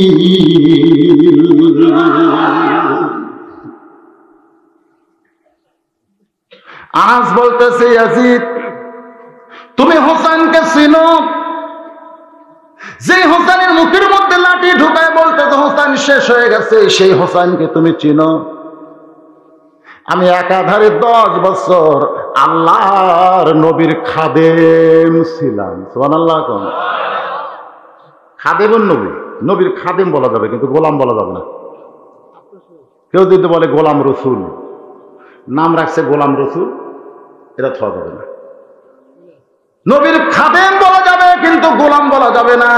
গোলাম কেবলমাত্র আল্লাহর। জোরে বলেন কথা ঠিক কিনা? আমরা কার গোলাম? আরো জোরে, ইয়া কানাবুদু ওয়া ইয়্যাকা নাস্তাঈন ফাদখুলি ফি ইবাদি ওয়াদখুলি জান্নাতি। আল্লাহর নবী নামাজের সিজদায়, এটা কিন্তু ফরজ নামাজ না, নবী 17 রাকাত ফরজ নামাজ মসজিদে আদায় করেছেন এবং এমন কথাও বলেছেন আজান হওয়ার পরেও ফরজ নামাজ যারা মসজিদ বাদ দেয় বাড়িতে পড়ে, ওই বাড়ির প্রতি আমি নবীর এমন রাগ হয়ে যায় আমি যেন বাড়ি হুকুম দিয়ে আগুন দিয়ে পুড়ানো ছাই করাই। কিন্তু হুকুম না দেওয়ার পিছনে কারণ হলো ওই বাড়িতে ছোট বাচ্চা আর নারী থাকে। এ হাদিস দ্বারা বোঝা গেল 17 রাকাত ফরজ নামাজ এটা মসজিদ ছাড়া বাড়িতে আদায় করা যাবে। এই 17 রাকাত হলো ফজরের ফরজ 2 রাকাত, যোহরের ফরজ 4 রাকাত, আসরের ফরজ 4 রাকাত, মাগরিবের ফরজ 3 রাকাত, এশার ফরজ 4 রাকাত। এই সর্বসা করলে কয় রাকাত? 17 রাকাত। রাসূল বলেছে লা সালাতা লা ঈমানা, এই 17 রাকাত নামাজ যারা নাই তার ঈমান নাই। আর আমাকে রাস্তার মধ্যে গাড়ি থেমে হুজুর টাকা দেন, কিসের টাকা? মসজিদ দোতলা করতেছি, টাকা লাগবে।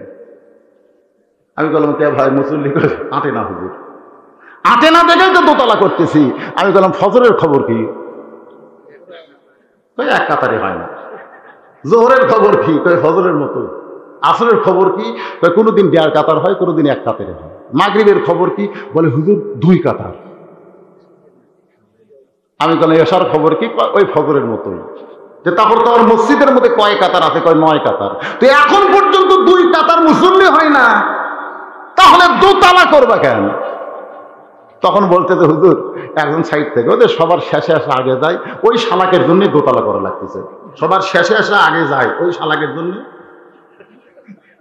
এ কথা কন না কেন? সবার শেষে আসা আগে যায়, ওরা মুসল্লি না শালা।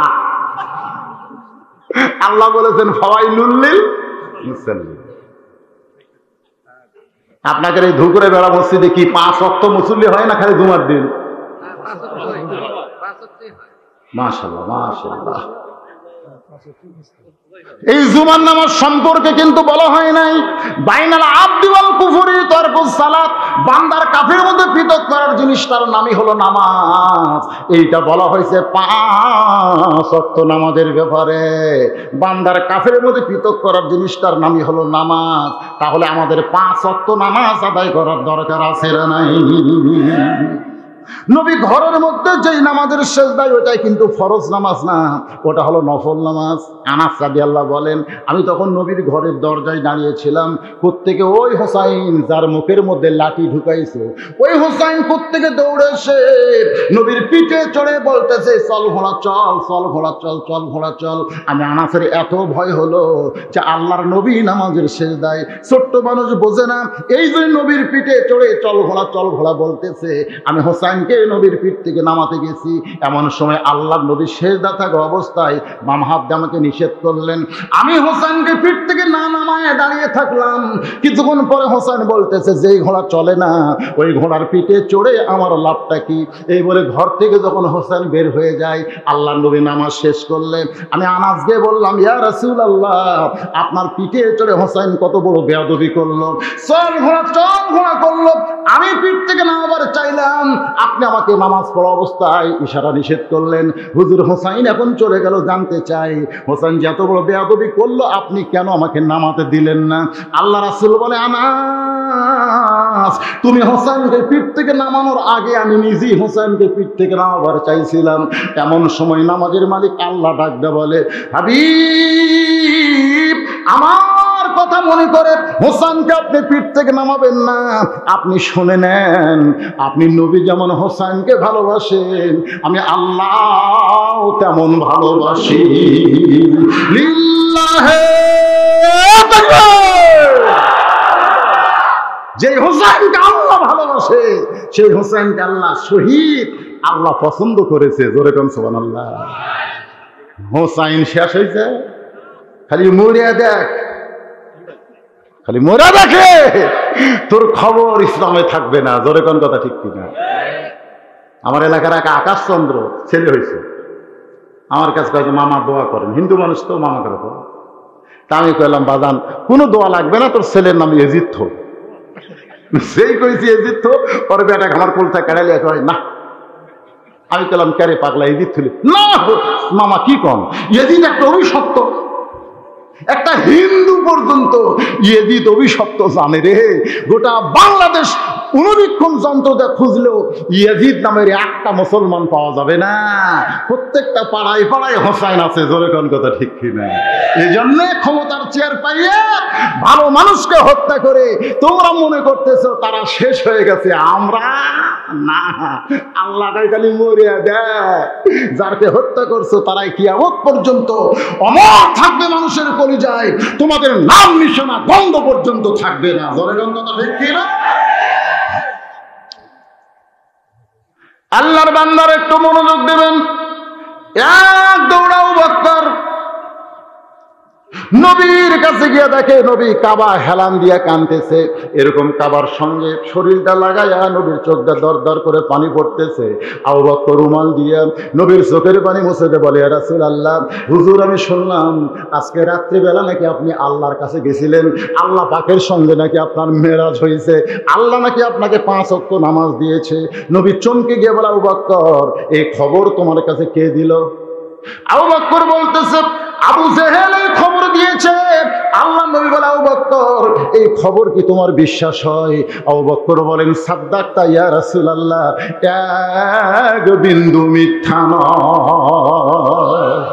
সঙ্গে সঙ্গে নবী দাঁড়িয়ে মুস্কি মুস্কি হেসে আবু বকরকে বুকের মধ্যে নিয়ে বলে, আবু বকর, আবু বকর, আবু জেহেল আমাকে পাগল বলে যখন চলে গেল তখন থেকে আমার মনে বড় কষ্ট ছিল, কিন্তু সাদ্দাকটা বলার সঙ্গে সঙ্গে আমার সেই কষ্ট আল্লাহ দূর করেছে। আল্লাহ বলে, হাবিব আপনাকে সাদ্দাকটা বলে আপনার অন্তরের কষ্ট দূর করে দিল। আজ থেকে শুধু আবু বকর নয়, আমি আল্লাহ তাদের সিদ্দিক ডিগ্রি দিয়া দিলাম। তাই বলে মনে করেন না যেটা লতিফ সিদ্দিক।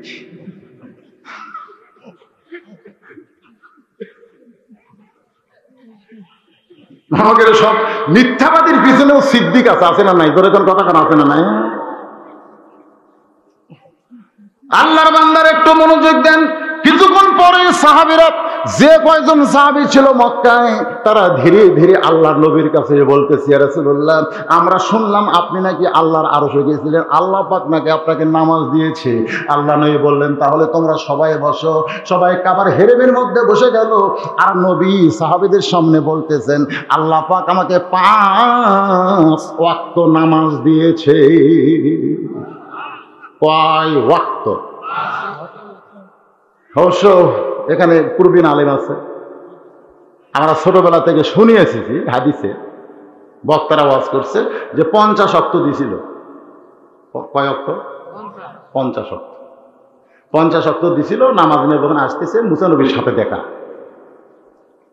মুসা নবী বলতেছে, আপনাকে আল্লাহ কি দিল? তো রাসূল বলতেছে, আল্লাহ আমাকে 5 ওয়াক্ত নামাজ দিল, 50 ওয়াক্ত নামাজ দিল। মুসা নবী বলতেছে, পারবে না, আপনার উম্মতের পারবে না, আপনি কমায় নিয়ে আসেন। নবী আল্লাহর কাছে গেলে আল্লাহ 5 ওয়াক্ত কমে দিল। মুসা নবী বলতেছে 45 ওয়াক্ত পারবে না, কমে নিয়ে আসেন। এভাবে নবী এক এক করে 9 বার গেল। জোরে কোন কয়বার গেল?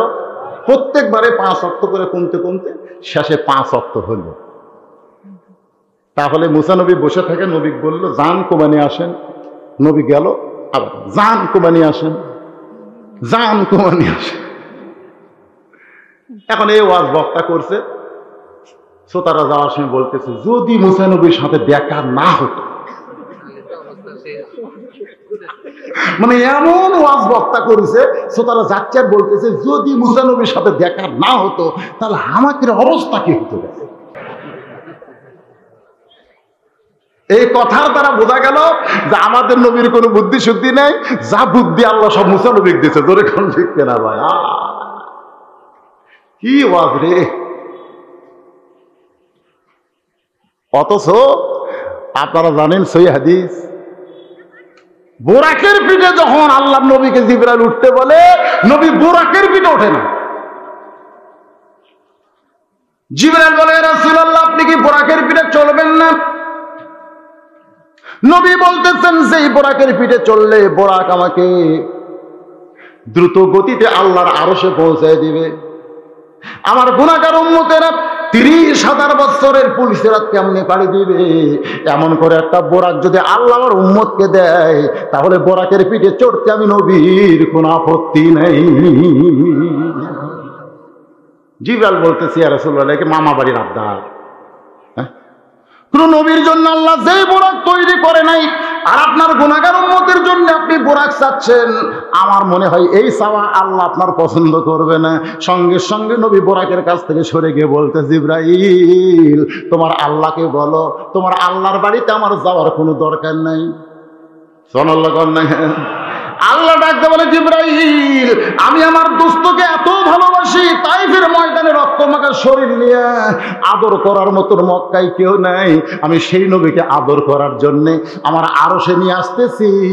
দরকার হলে তার প্রত্যেকটা উম্মতের জন্য এমন করে একটা বোরাকের বাজেট আমি আল্লাহ করে দিলাম। যে নবী আল্লাহ আরশে যাওয়ার সময় বোরাকে চড়ার সময় আমাদেরকে ভোলে না, আর সেই নবীকে আল্লাহ 50 ওয়াক্ত নামাজ দিল, নবী কিছুই মনে করলো না। ধরা খেলো সে মুসা নবীর কাছে। আমাদের নবী কি করেছেন জানেন? ইন্নি ইন্নি ইন্নি মানে কি? নিশ্চয় আমি, নিশ্চয় আমি। বরিস্তু বরিস্তু প্রেরিত হয়েছি মুআল্লিমান, শিক্ষক হিসাবে। সুবহানাল্লাহ। তাহলে মুসা নবী যে বলতে পারবি না জান, পারবি না জান, তার মানে কে শিক্ষক?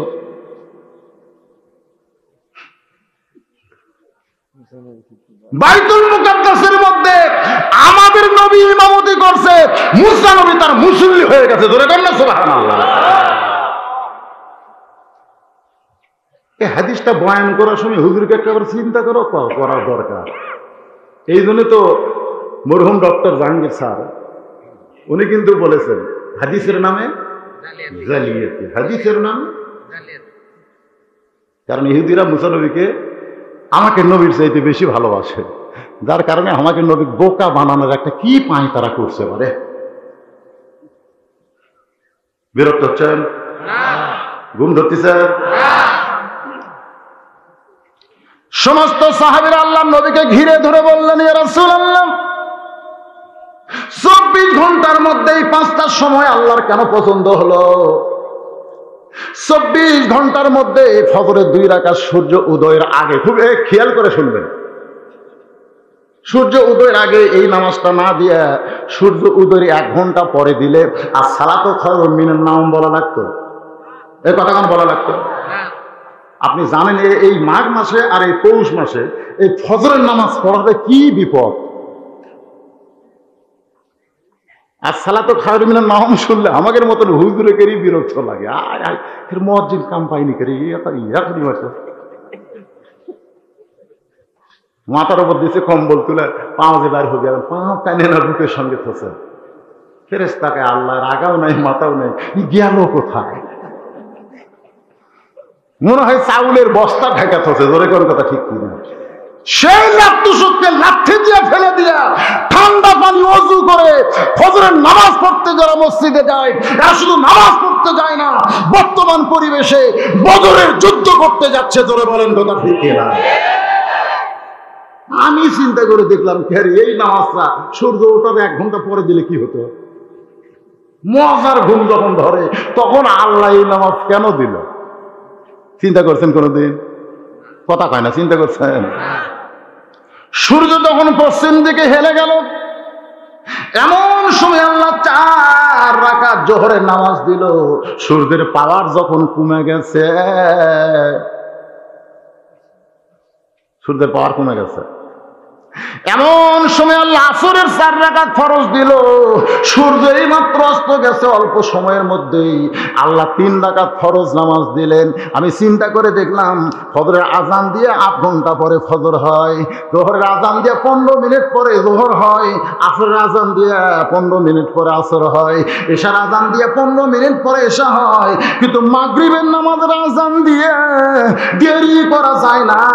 এত তাড়াতাড়ি কেন মাগরিব পড়া লাগে আমার মাথা ধরে না।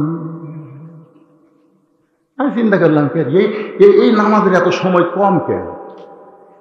আমি গবেষণা শুরু করলাম। এখন এলা গবেষণার ওয়াজ 11 সময় ওটা কি আর হয়?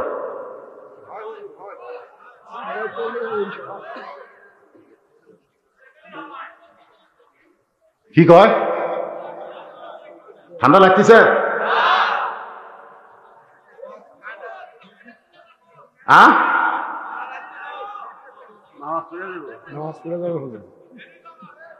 একজন কয় গরম হচ্ছে, একজন কয় ঠান্ডা লাগতেছে। কি বিপদ? কি গরম হওয়ার দরকার নাই?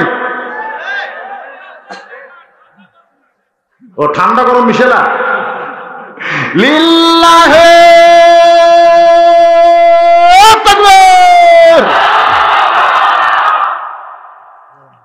গরম যদি শুনবার চান তাহলে দেখবেন জেলা বক্তার নামের শেষে জিহাদি লেখা আছে, ওকে দাওয়াত লিখবো।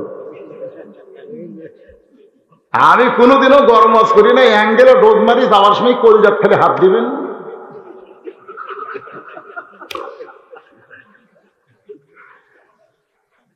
কি মনে করতেছেন? খালি যাবেন আর যাওয়ার সময় চিন্তা করবেন ওয়াজের প্রথম থেকে শেষ পর্যন্ত। ইয়া আইয়ুহাল্লাযীনা আমানুস্তাঈনু বিস-সাবরি ওয়াস-সালাম ইন্নাল্লাহা মা'আস-সাবিরিন।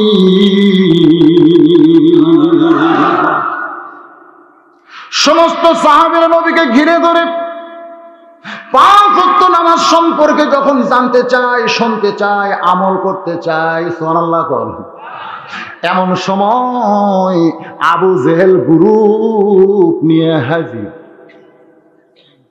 সমস্ত সাহাবীরা নবীর কাছ থেকে নামাজ সম্পর্কে যখন শুনবার চায়, এমন সময় আবু জেহেল গ্রুপ, আবু জেহেলের গ্রুপ আছে না নাই?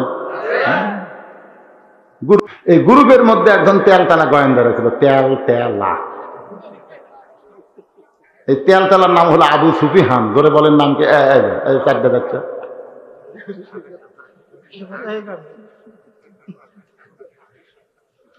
এই গ্রুপের মধ্যে একজন তেলতেলা, তার নাম কি? আবু সুফিয়ান। আপনারা বলেন তো আবু সুফিয়ানের বইয়ের নাম কি? কথা কয় না। এই জানা লাগবে না? এই গ্রুপও চেনা লাগবে না? এই তেলতেলা গ্রুপ, তেলতেলা গ্রুপ, তেলতেলা গ্রুপ আবু সুফিয়ানের বইয়ের নাম হলো হিন্দা।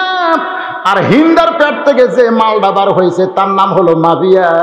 আর মাবিয়া যাকে বিয়ে করেছে সাইবার বেটি, তার নাম হলো লাইসা। আর লাইসার পেট থেকে যে মালটা বার আছে তার নাম হলো ইয়াজিদ। এই গ্রুপটা খেয়াল করবেন, গ্রুপ তেলতেলা গ্রুপ। আমাদের বাংলাদেশেও এরকম তেলতেলা আছে না নাই? যেরকম আছে। আমাকে একজন করে, হুজুর আপনারা এত ঠান্ডা ওয়াজ করেন তারপরও আপনাকে রোগ ধরে, কিন্তু চরমনার পীর সাহেব সেই হারে মারতেছে, ধরে না কেন? সরকার বিরোধী যত কথা বলতেছে আমি পেলাম পাগলা।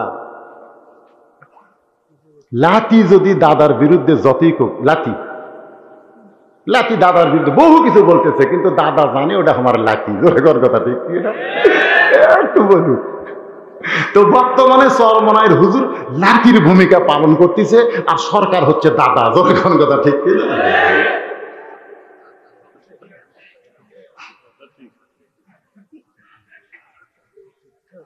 আল্লাহর বান্দার একটু মনোযোগ দেন।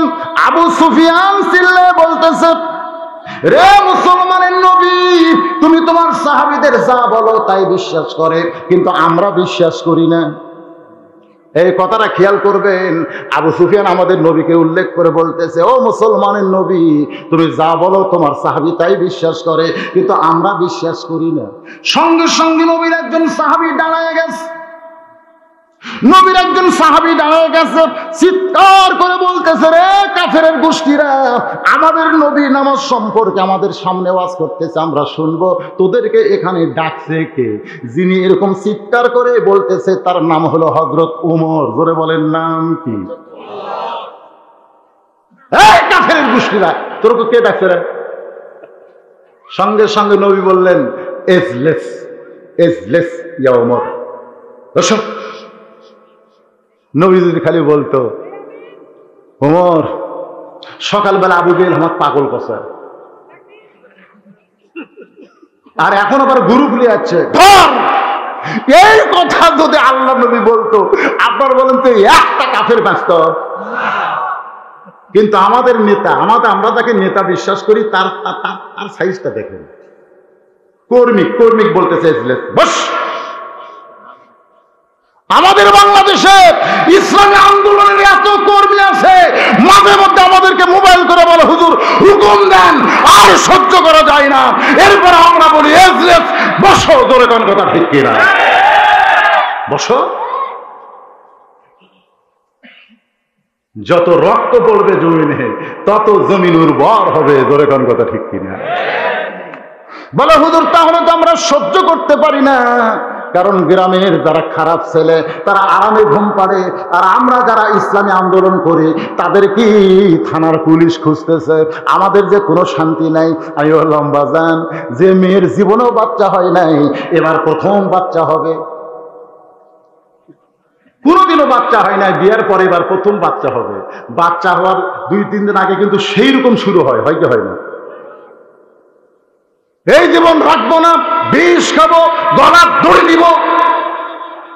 দাদি নানি দৌড়ে এসে মুসকে মুসকে হাসে, আমি পেটের বিষের যন্ত্রণায় মারা যাচ্ছি, গলা দড়ি দিবার চাই, বিষ খাবার চাই, আপনি হাসেন কেন? বলে হাসার কারণ হলো ধৈর্য ধর, ইন্নাল্লাহা মা'আস সাবিরিন। দাঁতের উপর দাঁত দে,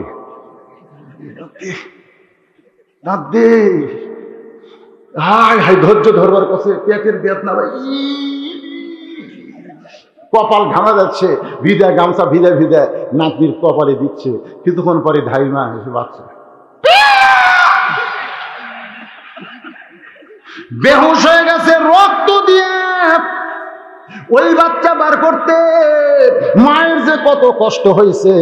আমার দাদি, আমি জীবিত, দাদি যখন জীবিত ছিল আমাকে বলতো ভাই তোকে বার করার সময় তোর মাথা লম্বা হয়ে গেল, তোর মাথা লম্বা মানে টাইমটা বাড়াস না, মাথা লম্বা হয়ে গেল।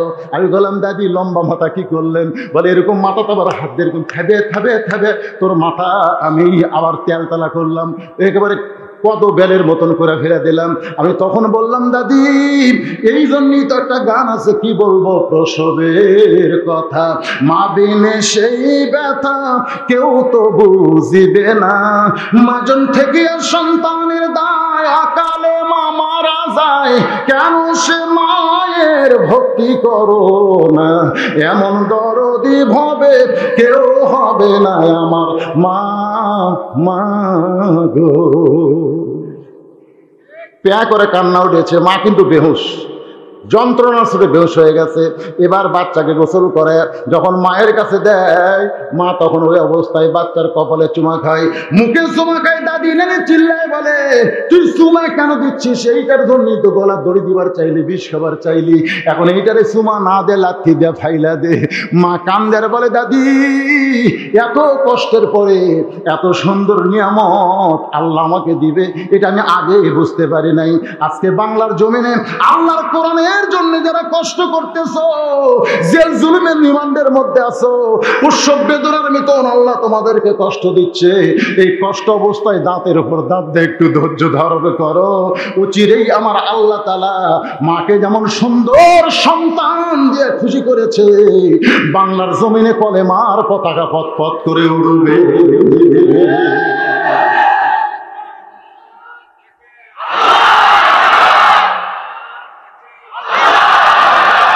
আমাদের একটু ধৈর্য ধরার দরকার আছে না নাই? আল্লাহ নবী বললেন বস। ওমর ফারুককে নবী বসায় দিছে, নেতা কাক পায়, কর্মী কুস্কা দিছে না বসা দিছে? আজকে আমাদের বাংলাদেশের অনেক নেতারা কয় যার যা আছে তাই নেতার হও, জোরে কোন কথা ঠিক কিনা? আর অনেক নেতা বলে ধৈর্য ধরো, ধৈর্য ধরো, ধৈর্য ধরো, বসো বসো বাবা বসো, এখন হুকুম হয়নি, হুকুম যখন হবি তখন ওই 3 দিকে ফেরাউন থাকবি, একদিকে দরিয়া থাকবে রে, আল্লাহ সেই দরিয়া রাস্তা বানায় দিবে, আর সেই দরিয়ায় রাস্তায় আমরা হব ইসলামী অগ্নি সৈনিক। জোরে বলেন কথা ঠিক কিনা? একটু মনোযোগ দিয়ে শুনবেন।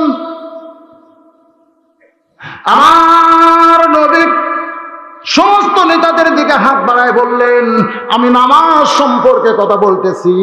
5 ওয়াক্ত নামাজ আল্লাহ দিয়েছে, যে নামাজ সবচাইতে দামি ইবাদত, যে নামাজ সম্পর্কে আল্লাহ কোরআনে বলেছেন, ইন্নাস সালাতা তানহা আনিল ফাহশাই ওয়াল মুনকার। একমাত্র নামাজই পারে মানুষকে যাবতীয় খারাপি থেকে বাঁচাই দিতে। আজকে সরকারকে বলবো, ওই মাদক মুক্ত আন্দোলন করা লাগবে না, ওই যৌতুক মুক্ত আন্দোলন করা লাগবে না, আপনি নামাজের বিলটা পাস করে দেন রজব চাঁদে। আমার সব যুবকেরা যদি 5 ওয়াক্ত নামাজি হয়, তাহলে সমস্ত খারাপি থেকে আল্লাহ তাদের হেফাজত করে দিবে।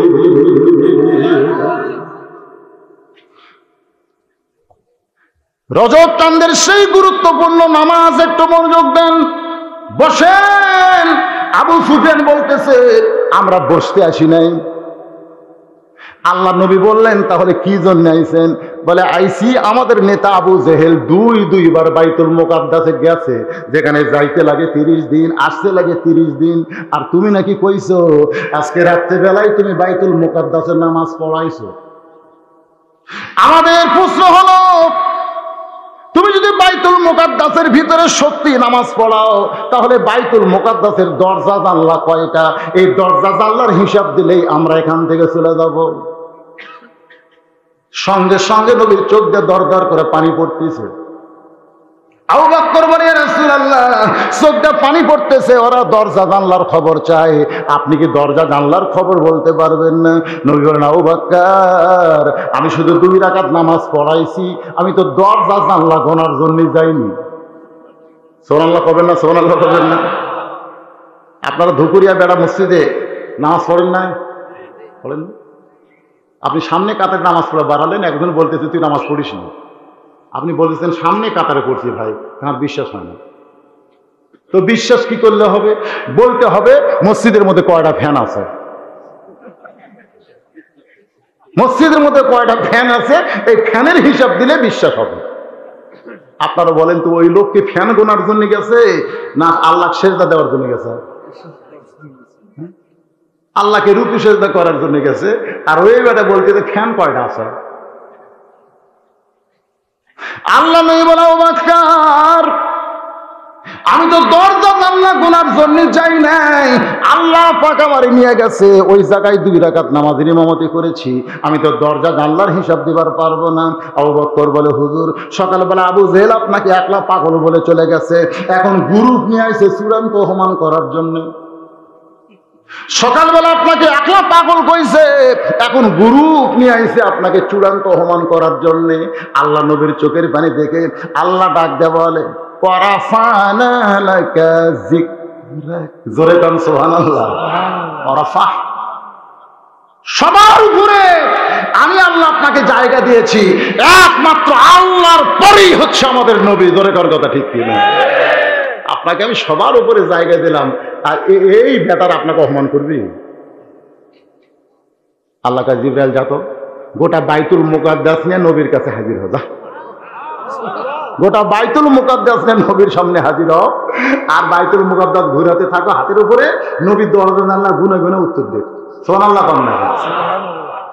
ফেরেশতা জিবরাইল বাইতুল মুকাদ্দাস আল্লাহ নবীর সামনে হাজির করলেন। হুজুর, ঘুরাইতেছি, গুনেন দেখেন। হিসাব করে যখন দিয়েছে, সঙ্গে সঙ্গে আবু জেহেল বলতেছে চলো যাই।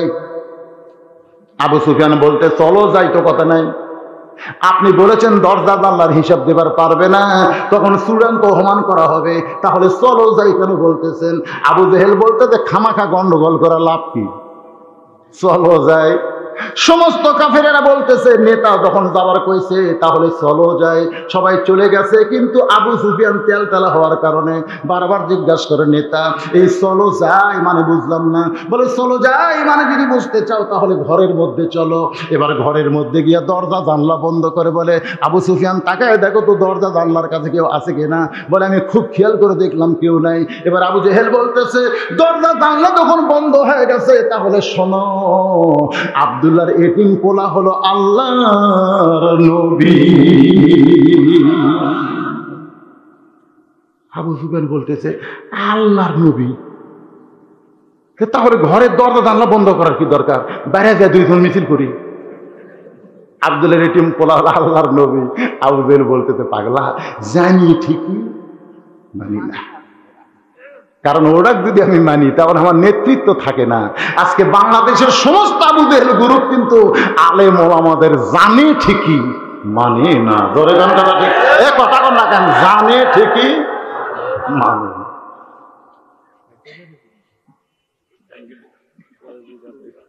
না ঠিক আছে তো, জানে ঠিকই মানে না, মানে মানে না। ভাইজান আমি আপনাদের কাছে বলিনি, আপনারা সবাই গায়ে চাদর দিয়ে আছেন, আমার কপাল ঘেমে গেলে ঘাম টকটক করে পড়তেছে। আমি কিন্তু রাতের ভাতও খাইনি ভয়ে, কারণ আজকে আমার ডায়াবেটিস 17, আর গত সপ্তাহে আমার করোনা ধরা পড়ছে। করোনা ধরা পড়ছে, তারপরে নেগেটিভ শোনার পরেও আদত বের হয়েছে। ডাক্তার বলছে করোনা ভালো হওয়ার পরে 1 সপ্তাহ শরীর খুবই দুর্বল থাকবে। আমি ল্যাপের মধ্যে শুয়েছিলাম আর থরথর করে কাঁপতেছিলাম যে আল্লাহ রে, তুলতে তুলতে 11টা বাজাচ্ছে, কি যে হবি। তা আজকেই অসুস্থ শরীর নিয়ে ওই অবস্থায় 2 ঘন্টা আপনাদের সামনে ওয়াজ করলাম। বাকি ওয়াজ আবার ইনশাল্লাহ করা হবে ইনশাআল্লাহ। ফজরের নামাজ কিন্তু আমাদের জামাতের সঙ্গে আদায় করা লাগবে। রাজি আছেন? আপনি একজন হাত তোলার দরকার নেই, এই জামাতে নামাজ পড়তে হবে ভাইজান, খালি ওয়াজ করলে হবে না। আমি দুপুরে বেলার ভাইদেরকে বলবো, আপনারা ভালো ভালো বক্তা আনছেন, তারেক মোহনার ক্যান্সার, আব্দুল আলমিনও কানছেন, আমির হামজার সামনে আনবেন। আপনারা প্রধান বক্তাকে তুলে দিবেন রাত 9:30টায় তুলে দিবেন, 12টার মধ্যেই ওয়াজ শেষ হবে ইনশাআল্লাহ। ঠিক আছে ইনশাআল্লাহ। আজকে যা হয়েছে হয়েছে, আপনারা কেউ নড়াচড়া করবেন না, বড় কষ্ট করে মেহনত করে অল্প সময়। আমি কিছুদিন আগে কামারপাড়া আইছিলাম, সেদিন আমাকে ভাইসটা আমার দাওয়াত দিচ্ছে, আপনাকে উপজেলা ভাইস চেয়ারম্যান। এই অল্প সময়ের মধ্যে এরকম মাহফিল, তারপরেও মানুষ ভরে যাওয়ার কথা ছিল, কিন্তু তারপরে মাশাআল্লাহ যা হয়েছে। হ্যাঁ, প্রচার খুব একটা করতে দিচ্ছে না এখন করোনা হওয়ার কারণে। এই জন্য আপনারা কেউ ওঠেন না, সবাই বসে আমরা একসঙ্গে মোনাজাত করব। এখানে আল্লাহর ওলির কবর রয়েছে, মাদ্রাসা, বিশাল মাদ্রাসা, তারপরে হুজুর আছে, সবাইকে নিয়ে আমরা একটু মোনাজাত করবো। ইস্তেগফার পরে আস্তাগফিরুল্লাহ রব্বি মিন কুল্লি জামবি ওয়া আতুবু ইলাইহি, আস্তাগফিরুল্লাহ রব্বি মিন কুল্লি জামবি ওয়া আতুবু ইলাইহি, লা হাওলা ওয়ালা কুওয়াতা ইল্লা বিল্লাহিল আলিয়্যিল আযীম। ধৈর্য হয়ে দৌড়াদৌড়ি করতেছি, ইন্নাল্লাহা মা'আস সাবিরিন। আজকে আলোচনার অংশ। আপনি আগে বাড়ি যাবেন না আগে হাসপাতাল যাবেন, কোনটা চিন্তা করতেছেন? বসেন, সবাই বসেন। রব্বানা আতিনা ফিদ দুনিয়া হাসানাতাও ওয়া ফিল আখিরাতি হাসানা ওয়া কিনা আযাবান্নার। আয় আল্লাহ তাআলা, কঠিন শীত অপেক্ষা করে টপ টপ করে নিহর পড়তেছে, এরপরও তোমার পাগল বান্দা বান্দিরা আরামের বাড়ি, আরামের ঘুমকে বাদ দিয়া কোরআন হাদিসের মহব্বত কলিজার মধ্যে নিয়া এই জান্নাতের বাগানে বসে বসে কোরআন হাদিসের আলোচনা শোনার শেষে আমি গুনাহগারের সঙ্গে রহমতের দরজায় ফকির হয়ে দোকানা হাত তুলেছে। মেহেরবানি করে আজকের মাহফিল আমাদের সকলের হেদায়েতের জন্যে, নাজাতের জন্যে, জান্নাতের জন্যে কবুল করো। এই মাহফিলের শুরু থেকে শেষ পর্যন্ত যত আলোচনা হয়েছে আল্লাহ, এর মধ্যে যদি ত্রুটি হয়, ভুল হয়, মাফ করে দিও। রেজা হাদিয়া মঞ্জুর করো। সোনার মদিনায় নবী পাকের রওজা মুবারকে আল্লাহ কবুল করে নাও। तमाम अंबिया किराम, আসহাবে কেরাম, তাবিঈন কেরাম, তাবা তাবিঈন কেরাম, तमाम পৃথিবীর মাটির নিচে যত মুমিন মুমিনা শুয়ে আছে আল্লাহ সকলের আরওয়াহ ফরে হাদিয়া কবুল করো। মাবুদ, এই দুপুরিয়া বেলা আমি ছোট্টবেলায় গ্রামের নাম শুনতাম শুধু একটি মাত্র, তোমার ওলির নামের বরকতে আল্লাহ গো, আজকে তার কবরের পাশে মাহফিল, আমরা তার জন্য দোয়া করি আল্লাহ তার কবরকে জান্নাতের টুকরা বানিয়ে দাও। এই দুপুরিয়া বেলা গোরস্থানে যত মুর্দা শুয়ে আছে আল্লাহ সকলার কবরকে জান্নাতের টুকরা বানাও। এই মাদ্রাসাকে আল্লাহ তুমি কিয়ামত পর্যন্ত কবুল করে নাও। যেই যুবকেরা কষ্ট করে মেহনত করে হাজার হাজার টাকা খরচ করে তোমার মসজিদকে লক্ষ্য করে ঈমান এবং আকীদার উন্নয়ন কল্পে আজকের জান্নাতের বাগান লাগাই দিয়েছে, এই যুবকগুলোকে 5 ওয়াক্ত নামাজি হিসেবে আল্লাহ তুমি কবুল করে নাও।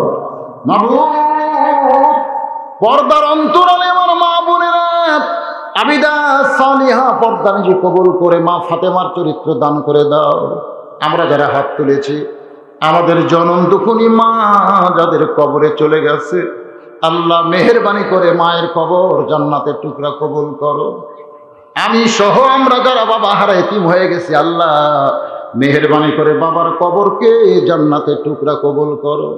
আল্লাহ তোমার ঘর মসজিদকে মহব্বত করে নগদে বাকিতে যারা দান করেছে, আল্লাহ সকলের দানগুলোকে তুমি কবুল করে নাও। আল্লাহ আল্লাহ আজকের মাহফিলের সম্মানিত সভাপতি সাহেব, চেয়ারম্যান সাহেব, আল্লাহ নবনির্বাচিত জনগণের খাদেম হিসাবে আল্লাহ তুমি তাকে কবুল করে নাও। আল্লাহ সহসভাপতি, প্রধান অতিথি, আল্লাহ খাস করে আমার স্নেহের সোহেল সহ, আল্লাহ মেহেরবানি করে আমরা যারা হাত তুলেছি, আমাদের মধ্যে যার দুই হাত তোমার দরবারে পছন্দ হয়, তার দুই হাতের ওসিলাই গোটা মাহফিলকে আল্লাহ তুমি কবুল করো। আল্লাহ এই মাদ্রাসার সাবেক প্রিন্সিপাল হুজুর আমাদের সঙ্গে এত রাত পর্যন্ত বয়স্ক মানুষ আখের মোনাজাতে সামিল হয়েছে, আল্লাহ তার হাতের ওসিলাই আজকের মাহফিলকে কবুল করো। আল্লাহ আল্লাহ আল্লাহ আজকে যে সমস্ত আলেম ওলামারা নির্যাতনে আছে, নিষ্পেষণে আছে, জেল জুলুমের মধ্যে রয়েছে, আল্লাহ মেহেরবানি করে তাদের উপরে তুমি খাস রহমত নাজিল করো। আল্লাহ আল্লাহ তাআলা কত মানুষের জানাজার নামাজ আমরা পড়েছি, এই দুই হাত দিয়ে কত কবরে আমরা মাটি দিয়েছি।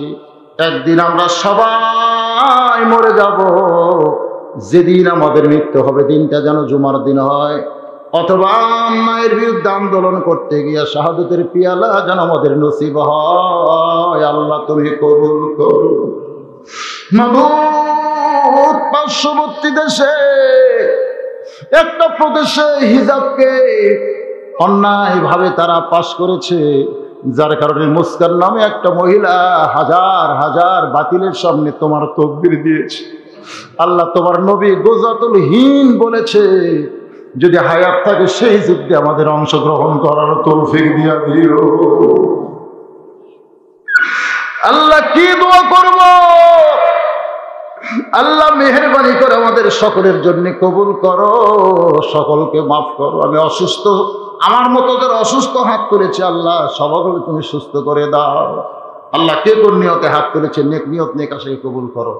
সুবহান রাব্বিকা রাব্বিল ইজ্জাতি আম্মা ইয়াসিফুন ওয়া সালামুন আলাল মুরসালিন আলহামদুলিল্লাহি রাব্বিল আলামিন। ওয়াজাল আখিরা কালামিনা ইনদাল মাউতি লা ইলাহা ইল্লাল্লাহু মুহাম্মাদুর রাসূলুল্লাহ সাল্লাল্লাহু আলাইহি ওয়াসাল্লাম। আসসালামু আলাইকুম ওয়া রাহমাতুল্লাহি ওয়া বারাকাতুহু।